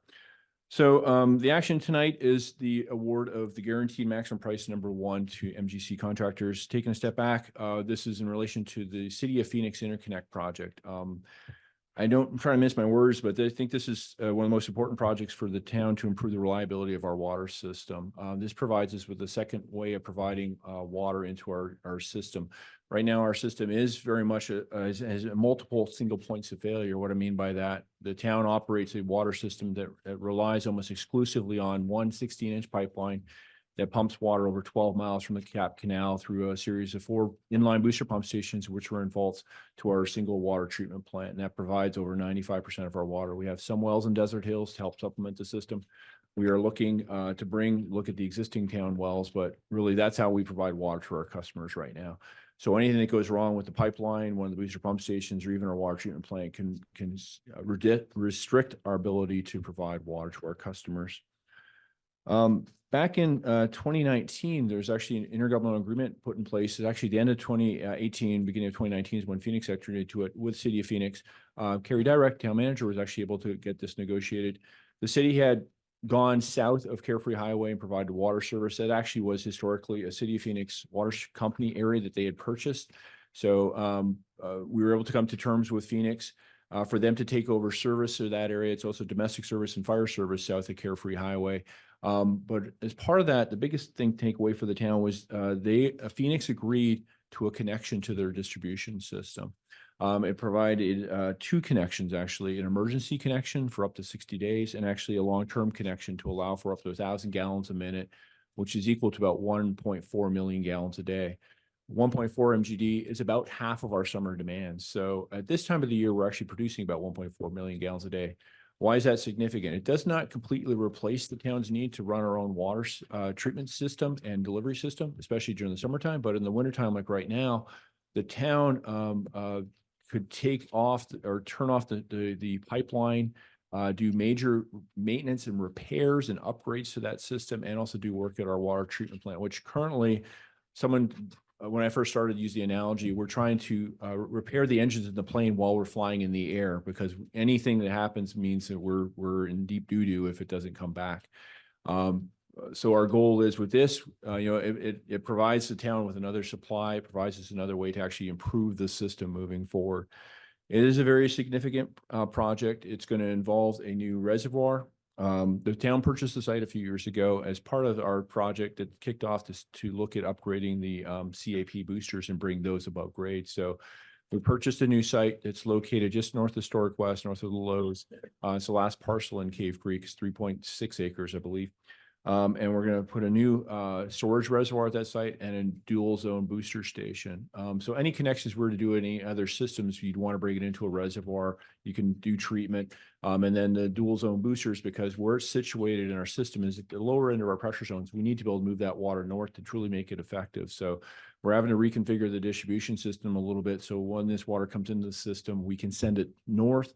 If the treatment plant's off, we can continue it through our Neary Reservoir, through our Carroll Heights booster, to our Rockaway Reservoir, and actually feed all of our customers. So it's not just supporting the customers down in the southern end of the town's distribution system. It's actually providing a backup to the entire system. So it's significant improvement.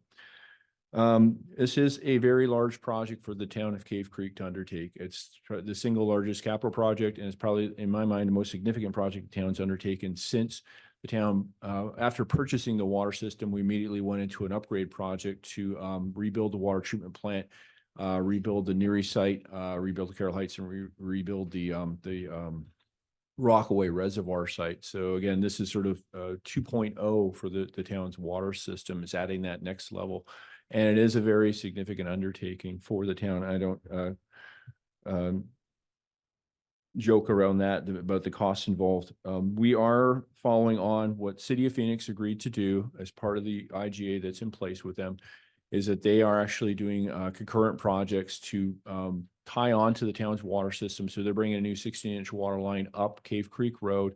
I talked to the contractor just the other day. They're expected to begin in about March or April. So I'll forewarn everybody that Cave Creek Road south of Carefree Highway is going to be a bit of a bear for traffic control for the next through the end of this next calendar year, as they bring a new 16-inch pipeline northbound. It's going to come from their police substation, which I always forget the cross street just after there, to basically in front of the Walmart. They also have some other improvements to do also. And Phoenix is also undertaking an upgrade to the existing booster pump station, which is located just by their police substation south of town core. So that's the top end of the pressure zone that we're going to be tying on to. So they're kicking off those projects. The pipeline will complete first, and then the booster pump station will complete by the end of 2025. And then what we're looking to do is have the Phoenix Interconnect ready to accept that water. So by the end of 2025, beginning of 2026, our project will be ready to accept that water and bring that into the town's distribution system. The action tonight is to award the guaranteed maximum price number 1. So another step back, we are electing to do a construction manager at risk process here. So we've actually gone out and pre-selected our contractor. I have Todd sitting to my right. Todd went through a selection process, and his team went through a selection process that we looked at. Began just before Christmas last year. We went through interview processes. They provided proposals to us, and we actually had an interview panel that looked at them and brought them on board. We felt at that time price wasn't being negotiated. We were bringing the team on to complete this work, and that's the construction manager at risk. In July of this year, Town Council authorized the first phase of their work, which is pre-construction services. That was a fee that we paid the MGC team then to look at the project. They looked at Lisa's design, her team's design. They looked for constructability, what we refer to as biddability. Is there anything in there that's conflicting? And we also did value engineering. I'll be honest that this project has grown in cost, not as much scope, it's been cost, but we've actually done some value engineering, and we've actually had to look hard at all the issues, all the components of it, and actually remove component costs. In total, I think we've reduced about $3 million of the total project cost to get the project to where it is right now, which is more than we've identified. So I'll address that elephant in the room right now, is that as we move forward with this project, we award GMP number 1, which is to allow MGC to purchase the long lead items. What we're seeing in the marketplace is things like electrical equipment, even pumps and motors, are what's driving overall schedules for these. That's what's actually driving the City of Phoenix improvements. And in the new year, I'll be bringing forward an amendment to the City of Phoenix IGA to allow them another 2 years to complete their work. That's what's driving us. So this was authorizing the MGC team to make the purchases necessary and issue the contracts to lock those in, locking both prices and scheduled deliveries on that, so that we can be completed by the end of 2025, beginning of 26 is what we're looking for. While we're doing that, Todd's group has also put together a cost proposal on the overall project, but they're gonna be further refining that. They're gonna go back out to the market. They're gonna get new quotations for us, and then we'll come back probably in March, maybe April, hopefully March, and award a second guaranteed maximum price, which will be for the majority of the work. We may, as staff, elect to break that into 2, an A and a B, just because of the fiscal year to get through, because we're actually adding additional funding to the project. So overall, we're looking at for construction costs about $18.5 million right now. We've had some direction to maybe add an extra contingency when we're looking at overall funding.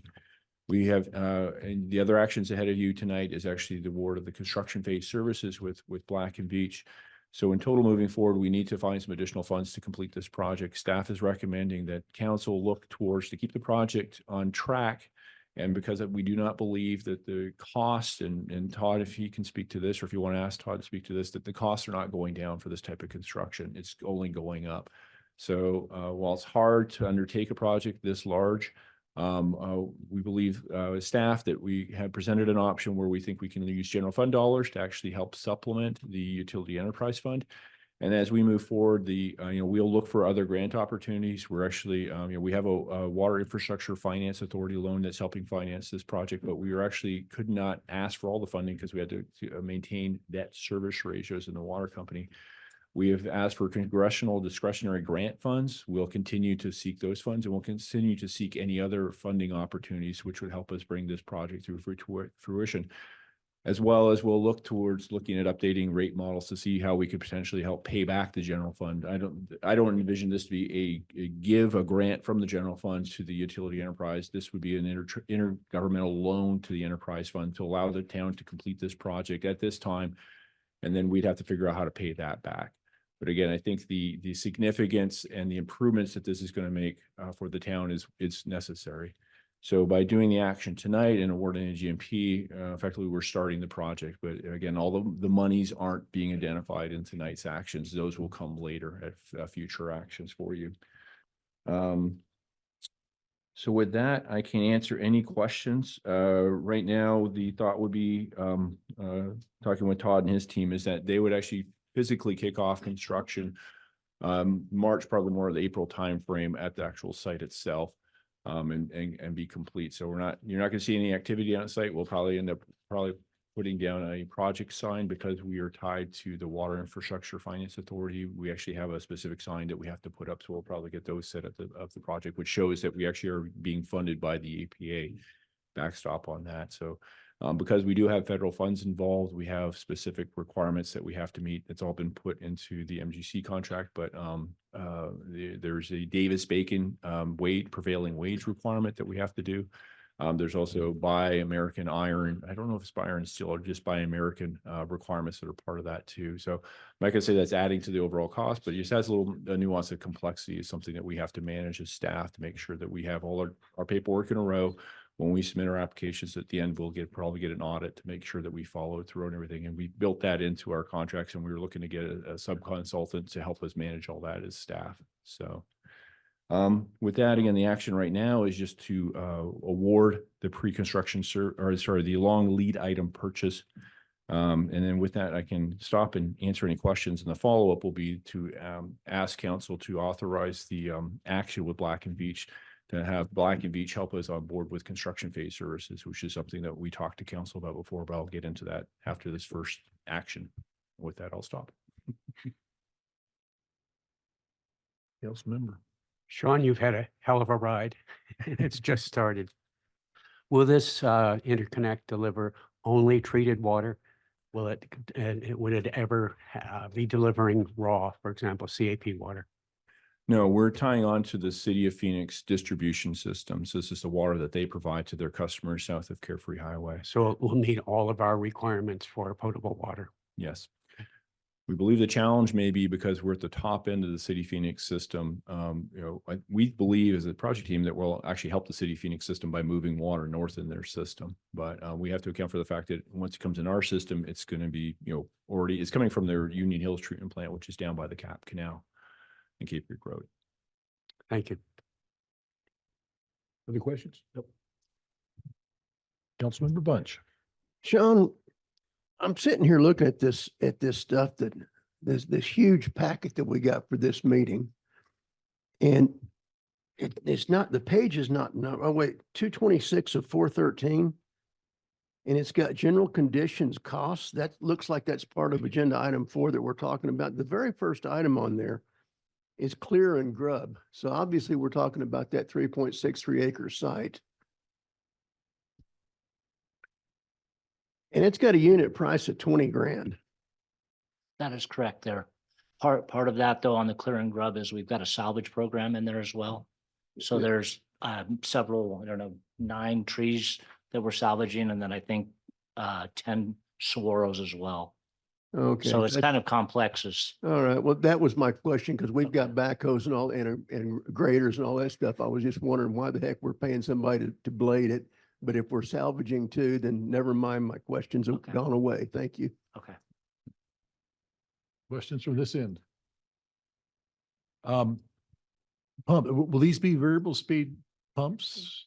So there'll be an energy savings, from that too. Yeah. Yeah, I do believe the way our system works right now, and this goes back to legacy when it got rebuilt in 2008 and staff were looking at how to change it is all the water from our water treatment plant goes into the Neary site and then gets boosted up to our pressure zone 7.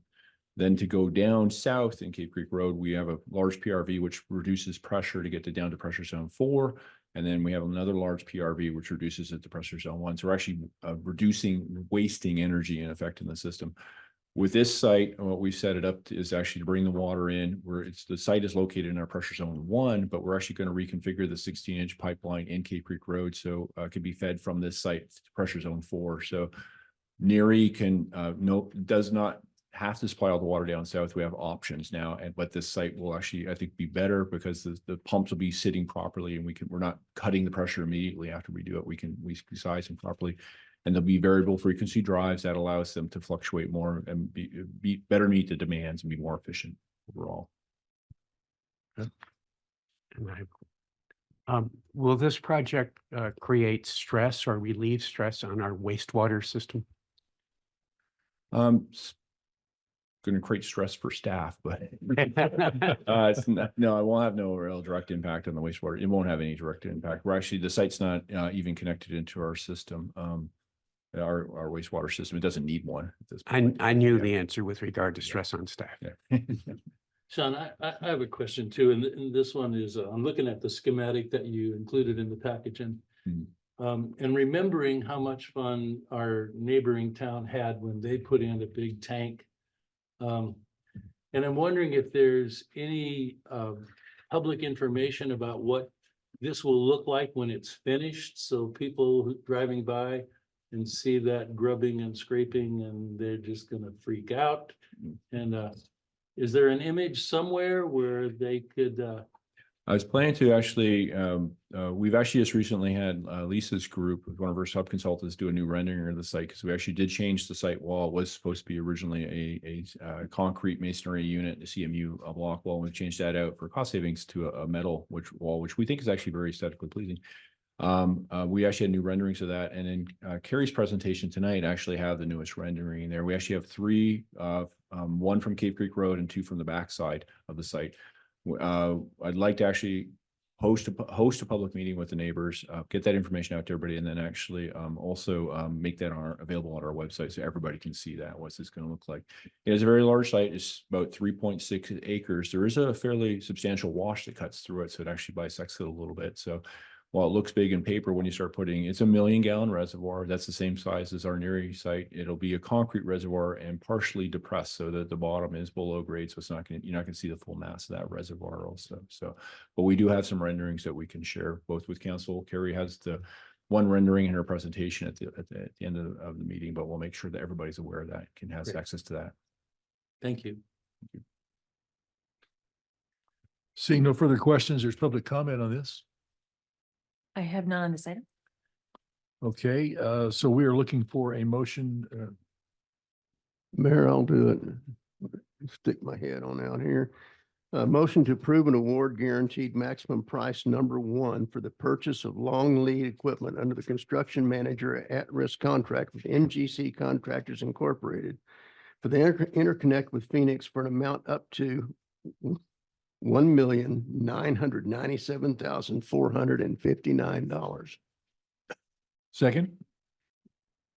Boy, having sat in that middle seat when that 16-inch line failed down there at the dam on Cave Creek Road, I can tell you it's not a pleasant place to be in. And this is moving forward on a project we've been looking at for a while. When you went through that last summer, if I believe, with the booster station in front of Lowe's. It's not a lot of fun. It's the only way to get back up in there when water's life, and when you don't have any water, you don't have life, and it's an important thing. I assume we're going to put that tank on our own property this time. Is that? It wasn't you that did it. No, no. All right. No, I wasn't, Mayor.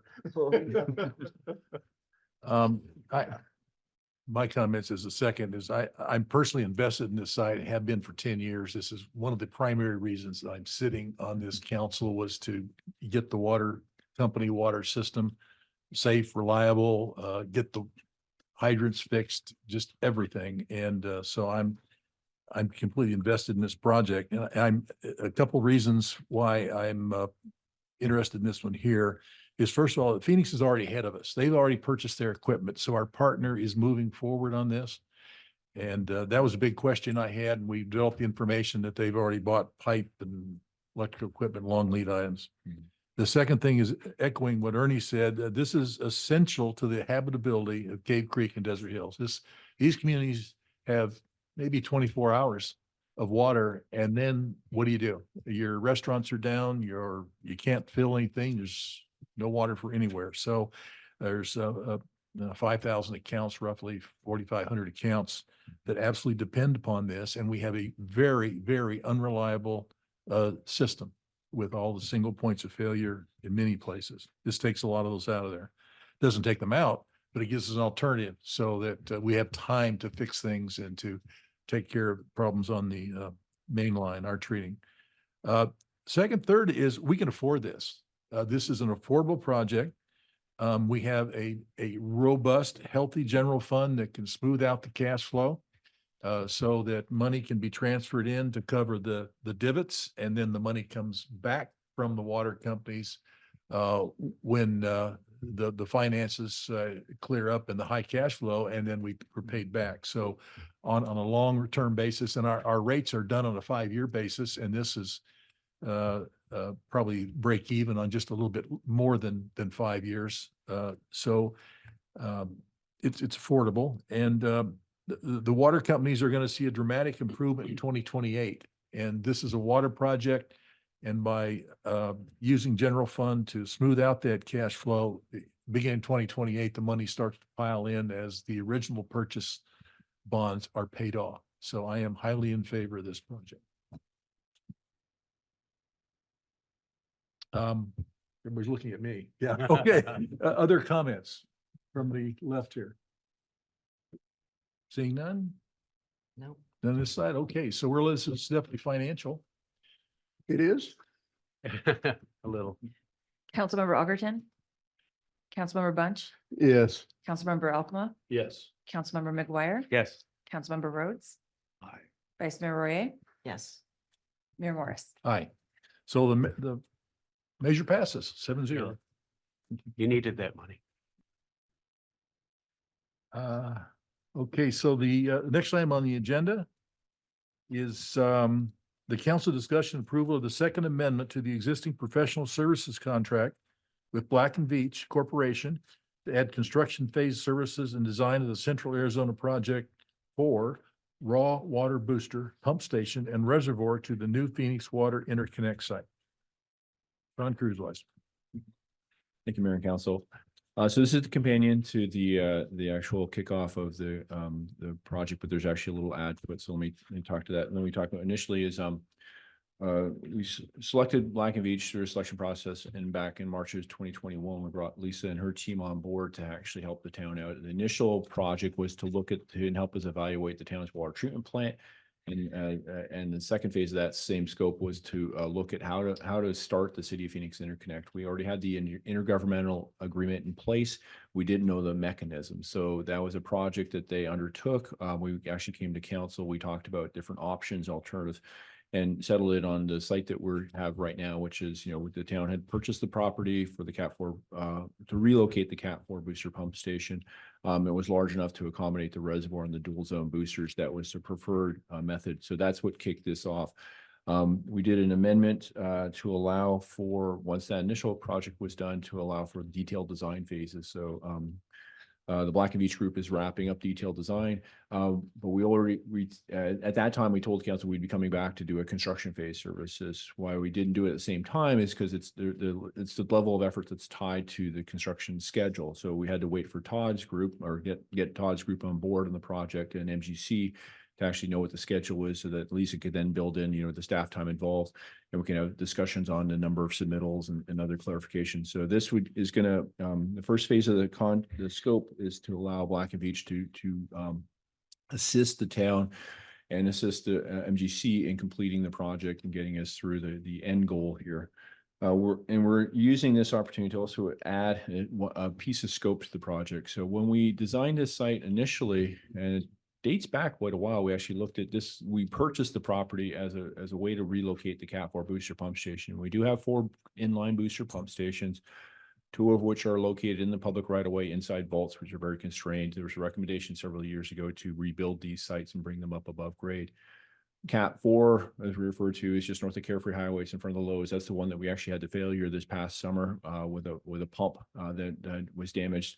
Staff are looking this winter to do other things to improve that site and the other sites, make them more reliable. Eventually, we want to bring them above grade. The one reason we also want to bring Cat 4 above grade is because the town has purchased the Paul membrane system at the water treatment plant. We're realizing that the delivery mechanism and how the Cat pipeline was designed to deliver water to the old West Tech filters isn't optimal for the Paul membranes. So putting a small reservoir that the rest of the pipeline would pump into, then we can move that water up to and better match the flow pacing that the Paul membranes want to use. So it actually adds an overall level of efficiency to the operation of our water treatment plant. We originally had accounted for bringing the pipe work onto the site. That was actually something that MGC had pointed out, is because when they're digging at the site, we have to cut into our existing 16-inch distribution line in Cave Creek Road and bring that into this site. They're going to be crossing over the Cat pipeline. It makes sense to actually tie into the Cat pipeline and bring those pipings. So the piping's configured to bring onto the site. This extra scope of work is to allow Black and Veatch to complete the rest of the design components and the integration with the water treatment plant. The physical construction of this is actually already included in the cost model that MGC has already given us. The $18.5 million includes adding the new small reservoirs, 100,000 gallons, in relation to the 1 million gallon potable storage reservoirs. It's a raw water reservoir that allows the Cap 1, 2, and 3 sites to boost up to the site, and then we can deliver that water more efficiently to the site. So again, we already have construction costs included in the project. This is to give the Black and Veatch Lisa's team the dollars to actually complete the design for us on our behalf. So that's why there's 2 actions. So if council so elects, we'd like to actually move forward. Staff would recommend moving forward with both scopes of work. And with that, I can answer any questions. Question for council? Seeing none, there is public comment on this. David Phelps.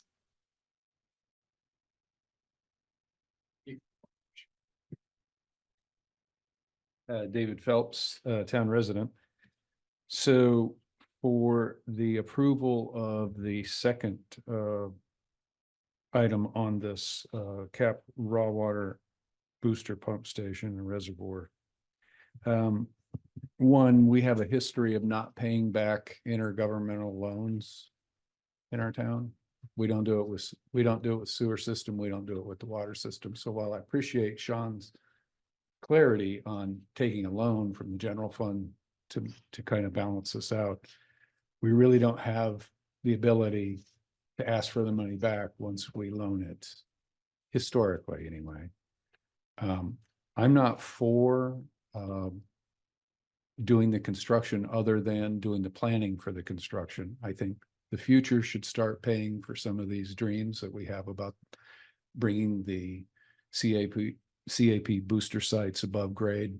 I know that it was in this same year in 2023, I believe I heard Sean say during the CIP hearings that because of the maintenance that had been picked up by his crew, that we didn't need to bring the pumps above grade. Now, when we look at CIP budget today, we see $400,000 in the budget for the Cap booster stations for next year. I don't think it was the intention of that $400,000 to actually spend $2.5 million plus whatever it ends up being. So a point of clarification would be, I'm curious to know if the 18.5 million that we're at currently today includes this 2.5 million, or would we go 2.5 million to the 18.5? So that would be a question I would have. So I'll ask that question to Sean. Did Yeah. you want to do it now, or you want to? It's up to you. Yeah, well, I know I can't ask it. Even Yeah, though I'm standing right Sean, here and he's standing. I'm asking you the same question that David just asked you. Yes, Mayor, Vice Mayor and Council. So right now it's $18.5 million cost model. It does include $1.2 million for the construction of the 100,000 gallon steel storage reservoir and the new three booster pumps, which would allow us to replace the Cat 4 booster pump station. The $600,000 is for Black and Veatch. So it's around $2 million add to the project. Yeah, so that answers that question. So now we're up to 25. No, it's actually inclusive. Okay. Yeah, it's inclusive So of it. that's clarity that's helpful. Yeah. But again, I would be for the future paying for this. I would be more for taking the water that we're having to waste on the end of the spur cross line, or the water that we can't keep in our tank that we already have built that's too big for its location, and remediating that issue, or doing the other CIP budget issue that we have with reclaiming our treatment water that we need to be able to recapture at some point in time. And I think that's budgeted in our CIP for some time in the future. So that's the kind of things I would be suggesting we go for, not necessarily pulling those pumps back out of the ground, because the return on investment is way down the road on that. Thank you. No additional speakers. Additional speakers. Okay, we are, sorry, Sean, do you have something else? No, well, I guess I have one question I can just clarify. So we do actually have ongoing funds in the capital program we've identified for the Cap Leaser pump stations. We have work to do at those sites. The CAP booster one at the Cap Canal, we actually would like to put a new flow meter in. We actually need to put a flow meter in, but there's actually electrical upgrades. And part of the reason we have money in the capital program is that these sites do need enhancement. I'll never say they're completely reliable, but we have improvements we made. We need to work on the isolation valve. So we have to add capital dollars to them just to keep them functionally and keep them from effectively falling apart for the town. And that's just the cost of the operation. And because right now they are so critical, it makes it very challenging. I've actually tried to work out scopes of work to get into those vaults, and it's very difficult for just while we can do a cap pipeline shutdown for a half a day or 12 hours, we really need to be able to shut it down for a week to get in there to do work. It's really hard to work on these things and then bring them back up in line 6 hours later when you're is every bolt together, is everything else. It just adds a level of stress and a level of failure to the system overall. So anytime we touch anything in those vaults, there's a potential that we're doing something catastrophically that's we can't undo, and it adds a level of stress. One of the things we're looking at with the master plan is actually looking at some pump bypass connections around Cap 2 and Cap 3, but we're looking at anything that we can do to make those sites more reliable.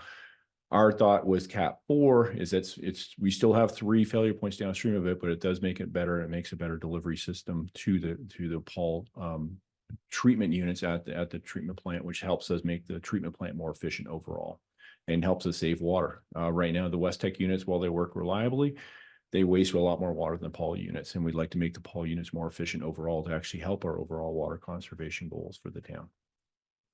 Sean, were there any safety issues associated with those vaults? The report did show, yeah, they're very challenging. I don't think they'd pass any regulations if you were to issue those to get built today. So yeah, you actually physically cannot be tied off on a safety harness and be in the vaults because of the piping. You have to actually de-harness yourself to crawl underneath the piping to get to the different ends of the vault. So there That are alone safety is a challenges. reason to do this. Yeah.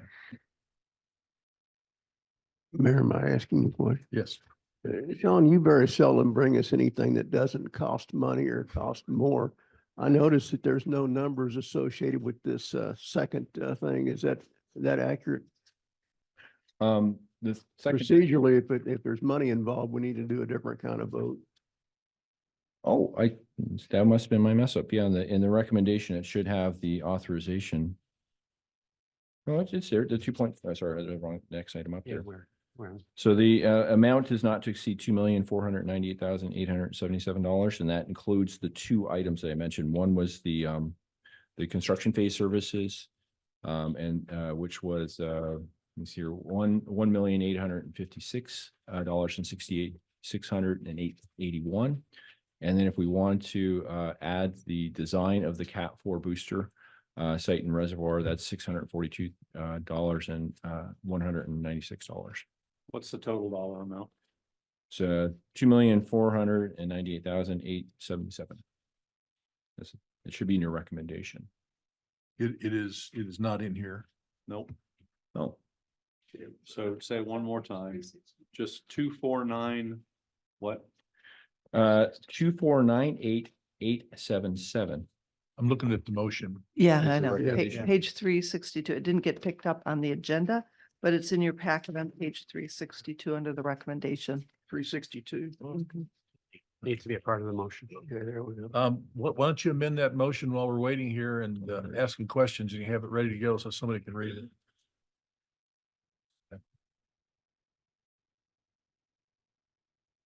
Are there any other questions of staff on Well, this? while we're waiting, I can explain to people what a VFD drive is.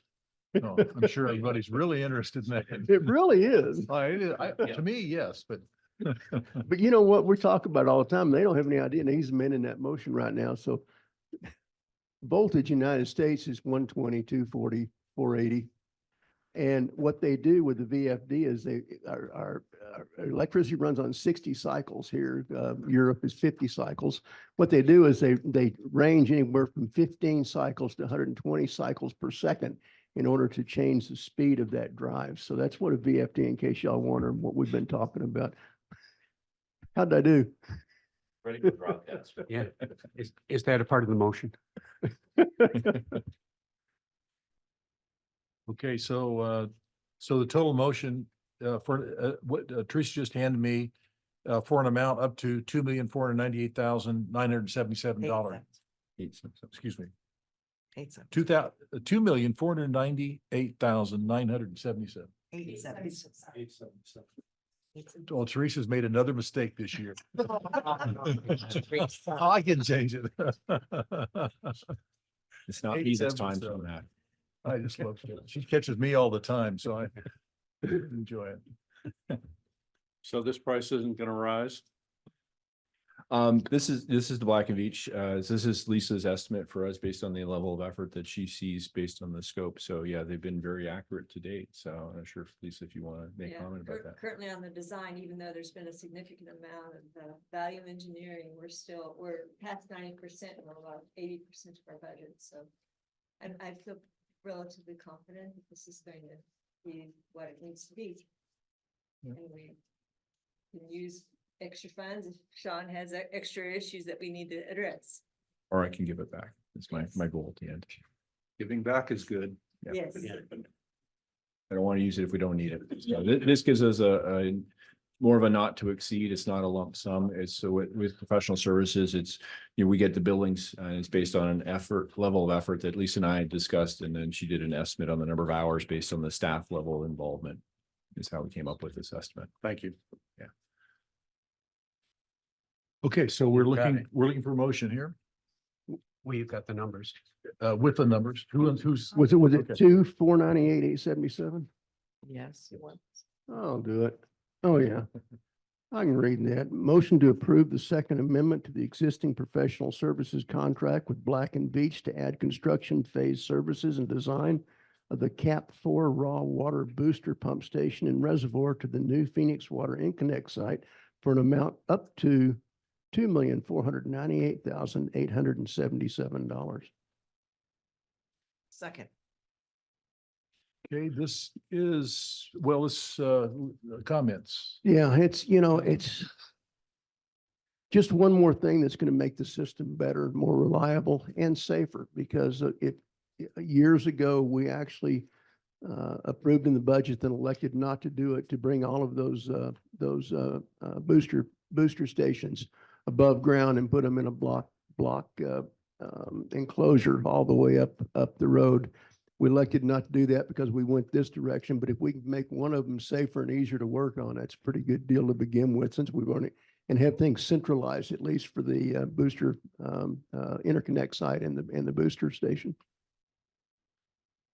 I concur. There's really not a lot more to say other than, do your best to keep it within budget. We'd appreciate that very much. Other comments? Down this end? My comment on this is back when David Phelps was on council, we had a really bad accounting system. They couldn't even identify where the subsidies were going. Since then, we've improved that. Nice try. I'm serious. I We am could, too. we could not identify where the money was going when we tried to do the rate studies 5 years ago. That has been corrected. We know where the money's going. We could not identify it. 7 years ago, Okay. Showing your age. And we do have a policy of recovering where we can. The wastewater system is hopeless. So we charge a market rate, but the water systems are designed to be balanced. If the funding goes up and down, but when it's down 1 year, it's collected when the funding goes back up. So we've got water rates that cover that, and that problem has been solved. I think your motion maker is ready for the roll call, Mr. Chair. Were you done? I have a comment. Are you trying to cut me off? No, sir, you are the chair. So that's all I have to say. Roll call, It's please. done. Councilmember Rhodes, Aye. Councilmember Arton, Aye. Councilmember Bunch, Yes. Councilmember Alcala, Yes. Councilmember McGuire. Yes. Vice Mayor Royer, Yes. Mayor Morris. Aye. Motion passes 7-0, and we're on to the last item. Does anybody need a break? No, please.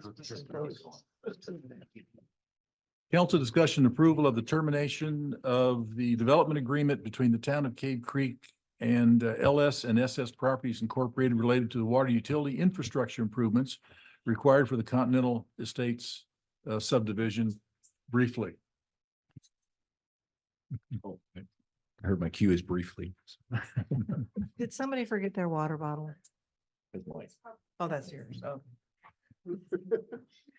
Mayor and Council, so back in 2015, the town entered into a development agreement in relation to Continental Mountain Estates. I think sometimes I refer to as Continental Ranch, and I apologize for that. It is a development in the northeast portion of the town's water system and the town's municipal boundaries. It's a 13 lot development that was originally platted in 2005. So when the town subdivision code required the development to actually install, ensure that the pressure zone, the area in the distribution system that they were tied to could meet fire flow. That at the time was being defined as at least 1,000 gallons a minute at the fire hydrants themselves. Most of the buildings up in that area actually already have internal fire sprinklers, so it was actually really to provide fire service for the surrounding area in the subdivision. The booster pump station that feeds this zone is called our pressure zone 9. Was not designed to do that. It was only designed to meet the average day domestic demand. So it was not designed to meet fire flow. So the developer was burdened or required, not burdened, required to do an upgrade to the booster pump station. The development agreement was set aside as a way for that developer then to look at the properties, and it's defined as benefited properties outside the development, that the cost of that improvement can be made. The way the mechanism was put together was very messy. And then since then, the town has actually rethought that as part of our discussion with the master plan earlier this year. We discussed that in these fringe areas, it doesn't make sense for us to try and meet the more residential typical subdivision standards of 1,000, 1,500 or 2,000 gallons a minute. Those are some of the old requirements. So we've moved forward with an adoption of a smaller capacity, which was 500 gallons a minute. Specifically, this agreement, the town had undertaken and had a responsibility to improve the distribution system leading up to the development to replace some existing 6-inch lines. The 6-inch lines could not move 1,000 gallons a minute for the fire flow. So the town was going to have the burden of actually improving the distribution system to upsize some of the 6-inch lines to 8-inch. The developer still had a section, he's still responsible, and then the developer would then come back in and do the booster station upgrade. It doesn't seem to make sense, and especially with our new parameters that we're talking about, and it actually was a something we've identified in our capital program. It was supposed to be done by the end of this calendar year. We've talked to developer back and forth. And we've agreed that, especially with the new parameters we're talking about for fire protection, that it's best just to terminate this agreement. And part of it is because it was very messy just in how it was going to be outlaid as far as recapturing the cost of the back end and who are the benefited properties for this. So Luis Belts is the developer. He's not here tonight, but we've had several meetings with him. He's agreeing to terminate the agreement, and then we'll move forward and negotiate in good faith to actually come back to council with a new agreement that I think better suits both parties. So with that, I can answer any questions the council may have. Questions from council?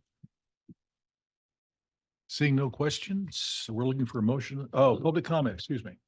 I have none. No public comment. Looking for a motion then. I'll do it.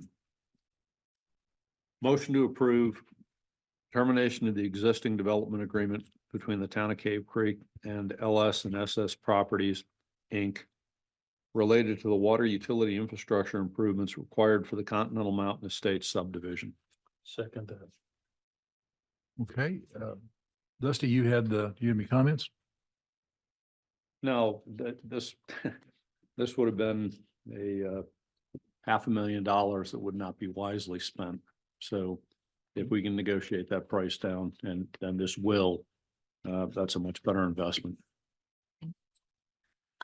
And Sean, thank you for working with this developer to find something that makes sense. Appreciate it. Other council members? This is not strictly financial. Let's have a roll call vote on this though, because it does have implications. Councilmember Arviton, Aye. Councilmember Bunch, Yes. Councilmember Alcama, Yes. Councilmember McGuire, Yes. Councilmember Rhodes. Aye. Vice Mayor Royer, Yes. Mayor Morris. Aye.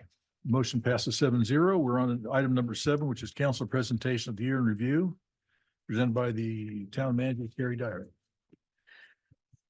Mayor and members of council, back in 2017, at the end of the calendar year,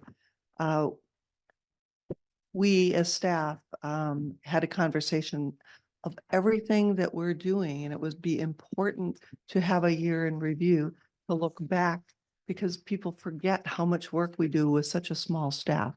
And so this is my last year in review with you, and I hope that something similar is continued, whether it's through the mayor or just somehow through the town, because we do a lot with the small number of people that are actually working here. And this report is mainly focused, I mean, there's a lot in the background, but this is mainly focused on the things that the people see, the businesses and the residents in the community and those that visit. So we'll start with financial viability, which is the first slide. I can ask Brian to do that. Everything starts with how financially viable this town is. And at the very beginning of the year, as we have been doing for many, many years, we received the Certificate of Achievement for Excellence in Financial Reporting from what was a CAFR, it's now called the ACFR, from GFOA for our fiscal year 22 report. That was the 25th year in a row. And then the middle of this year was the end of the fiscal year of 23. We ended that fiscal year exceeding our annual budget projects for revenues and under our spending expenses. And that enables us to move forward with our new fire department and maintain and improve our roads, manage our water resources and utilities, and spend all the money that we're spending tonight, and so on. So we are really in good financial position. And then this council adopted the fiscal year 23-24 budget with structurally balanced spending plan and the resources to deliver the high quality public services to our community. And then also important is that budget received the Distinguished Budget Presentation Award from GFOA for fiscal year 24. And this is the 4th year that we've gotten that award. So that allows us to move forward with these projects. And I've organized these a little differently. The next few slides are on community collaboration. These are projects that we've worked with other agencies and organizations with. And in 22, the 30 acres of the land preserved as open space that abuts Spur Cross Conservation Area was funded. The town funded 50% of the cost to purchase that land, and Maricopa County paid the other 50% back in November of 22. But this year, we had the ribbon cutting ceremony on April 11th, recognizing the preservation of that land, and that's important to note. Secondly, the collaboration with the Foothills Food Bank, the pantry, and the Public Works Utilities offices was a collaboration. The lease agreements were approved by the council in 2022, but we held our groundbreaking ceremony October 5th.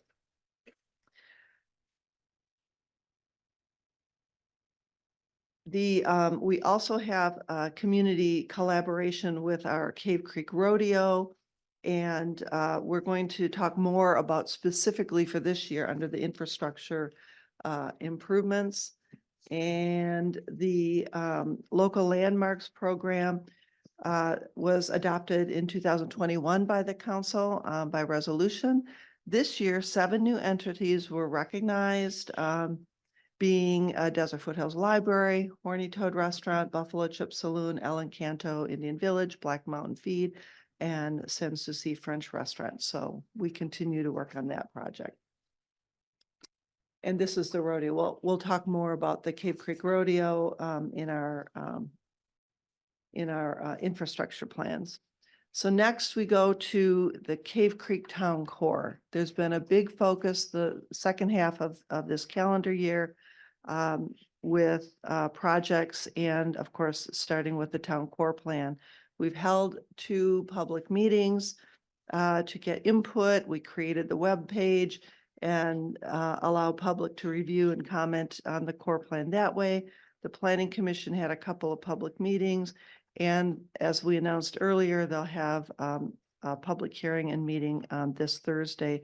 And then that process comes to the town council for public hearing, discussion, and eventually approval. And we focused on the rehabilitation of our medians with the additional native planting project and relocation of various cacti, 28 saguaros, 64 barrel cactus, 21 hedgehog, 5 ocotillo were transplanted into the medians. Carrie, can I interrupt Yes, quickly? Yes. Is that the conclusion of our median improvement? No. Those are accessible, already available cactus and that we can do. That will not cover all of the medians. So Right, there's so more. there's There still is work to more. be done. Yes. There We'll is. get some from that 3.63 acres. We probably will. It'd be nice to get some native plants like some of the native trees, Mhm. particularly ironwood. Okay.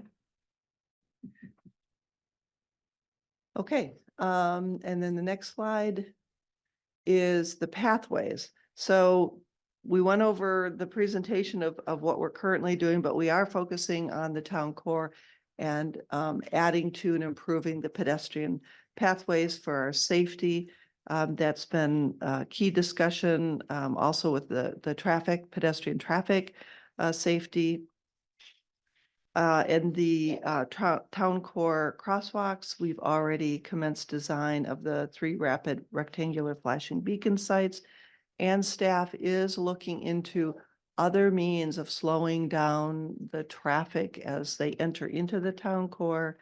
And we are looking at the enforcement options. I know the town marshal's been out there and collecting the data from the sheriff's office on the added enforcement in the town core there.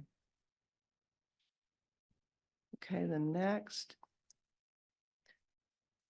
We're on to infrastructure improvements. This is the development services worked with the Cave Creek Memorial Rodeo Arena. And the photo on the left is the inside of the brand new restrooms that have been added. And then on the right, we've relocated storage containers and rehab the existing hospitality building that is used for the PRCA event and others, but primarily that's our biggest event right now. Carrie, Yes, ma'am. who cleans the restrooms? The staff. The staff, our staff, Mhm. our staff? We have a facilities staff. Our Mhm. facility staff. Okay. This is set so it can be hosed up, Okay. right, top to bottom, everything. It was designed that way for it to be sanitized. So, Yes. I guess my question is about how often, so to ensure that they're always clean. Well, after events. Oh, specifically after events. Yeah, Okay. it's not used every single day. Okay. Yeah, not asking too much. Okay, and then on to Public Works.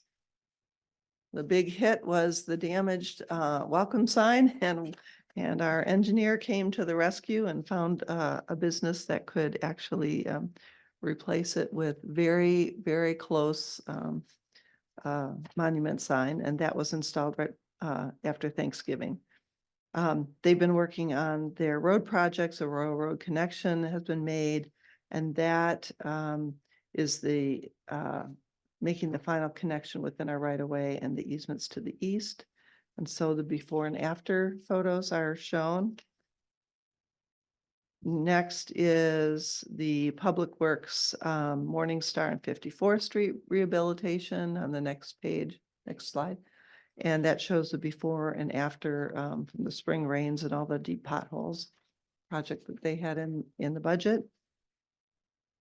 Okay, and next is utilities. We've heard from Sean meeting after meeting, so I'm not going to go into every little detail. But the most important things are things in the town core and things that are helping us measure our data so that we know if our water losses and what they are. So we're going to start with the collection system in the Stagecoach Village and Cave Creek Road by Mountainside Pub has been a problem area for a long time with ongoing odor issues. And so they have completed those repairs and they've upgraded the Stagecoach lift station and et cetera. Let's go into the next slide with the water treatment. The water treatment plant, the staffing has been one of our biggest challenges this year. But they have done a good job getting through and getting the projects done. The new flow meters were added and calibrated to improve the accounting of water at the plant. This is key for our water accountability and making sure we address water loss and conservation measures. The next slide is the Phoenix Interconnect. We went through the MGC and Black and Veatch agreements tonight, but this is the rendering from the northeast of what that site would look like. So you can see the water reservoir is into the ground and the fencing, instead of spending a lot of money for the block fence, this is the metal panels that they are proposing. Okay, the next slide is the water distribution system. Again, we're back to the leaking service lines. They used to just fix those leaks with bands. They now replace the entire service line as a permanent solution, so you don't have leak after leak in the same spot. And we have started our meter replacement program. Again, better readings, better accountability, so we know, and eventually we'll be able to let customers know if if they have a leak, we'll be able to notice that sooner and get in touch with them. And then the interconnect side at 24th and Cloud Road between Cave Creek and Desert Hills. Now we get the real-time flow and pressure data from that site.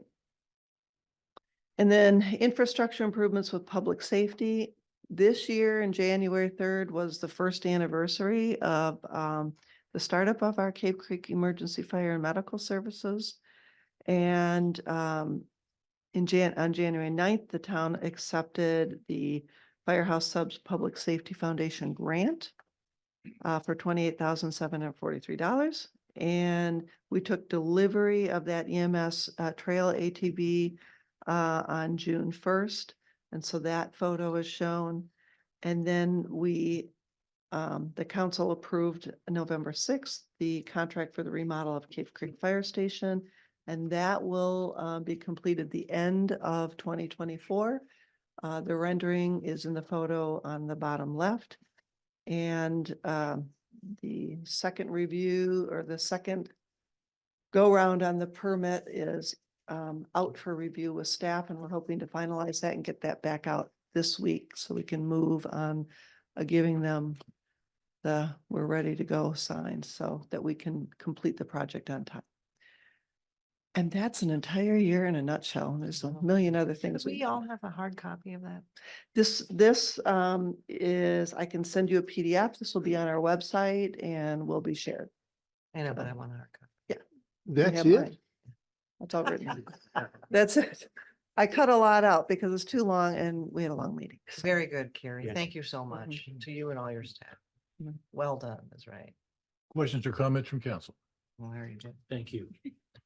Indeed.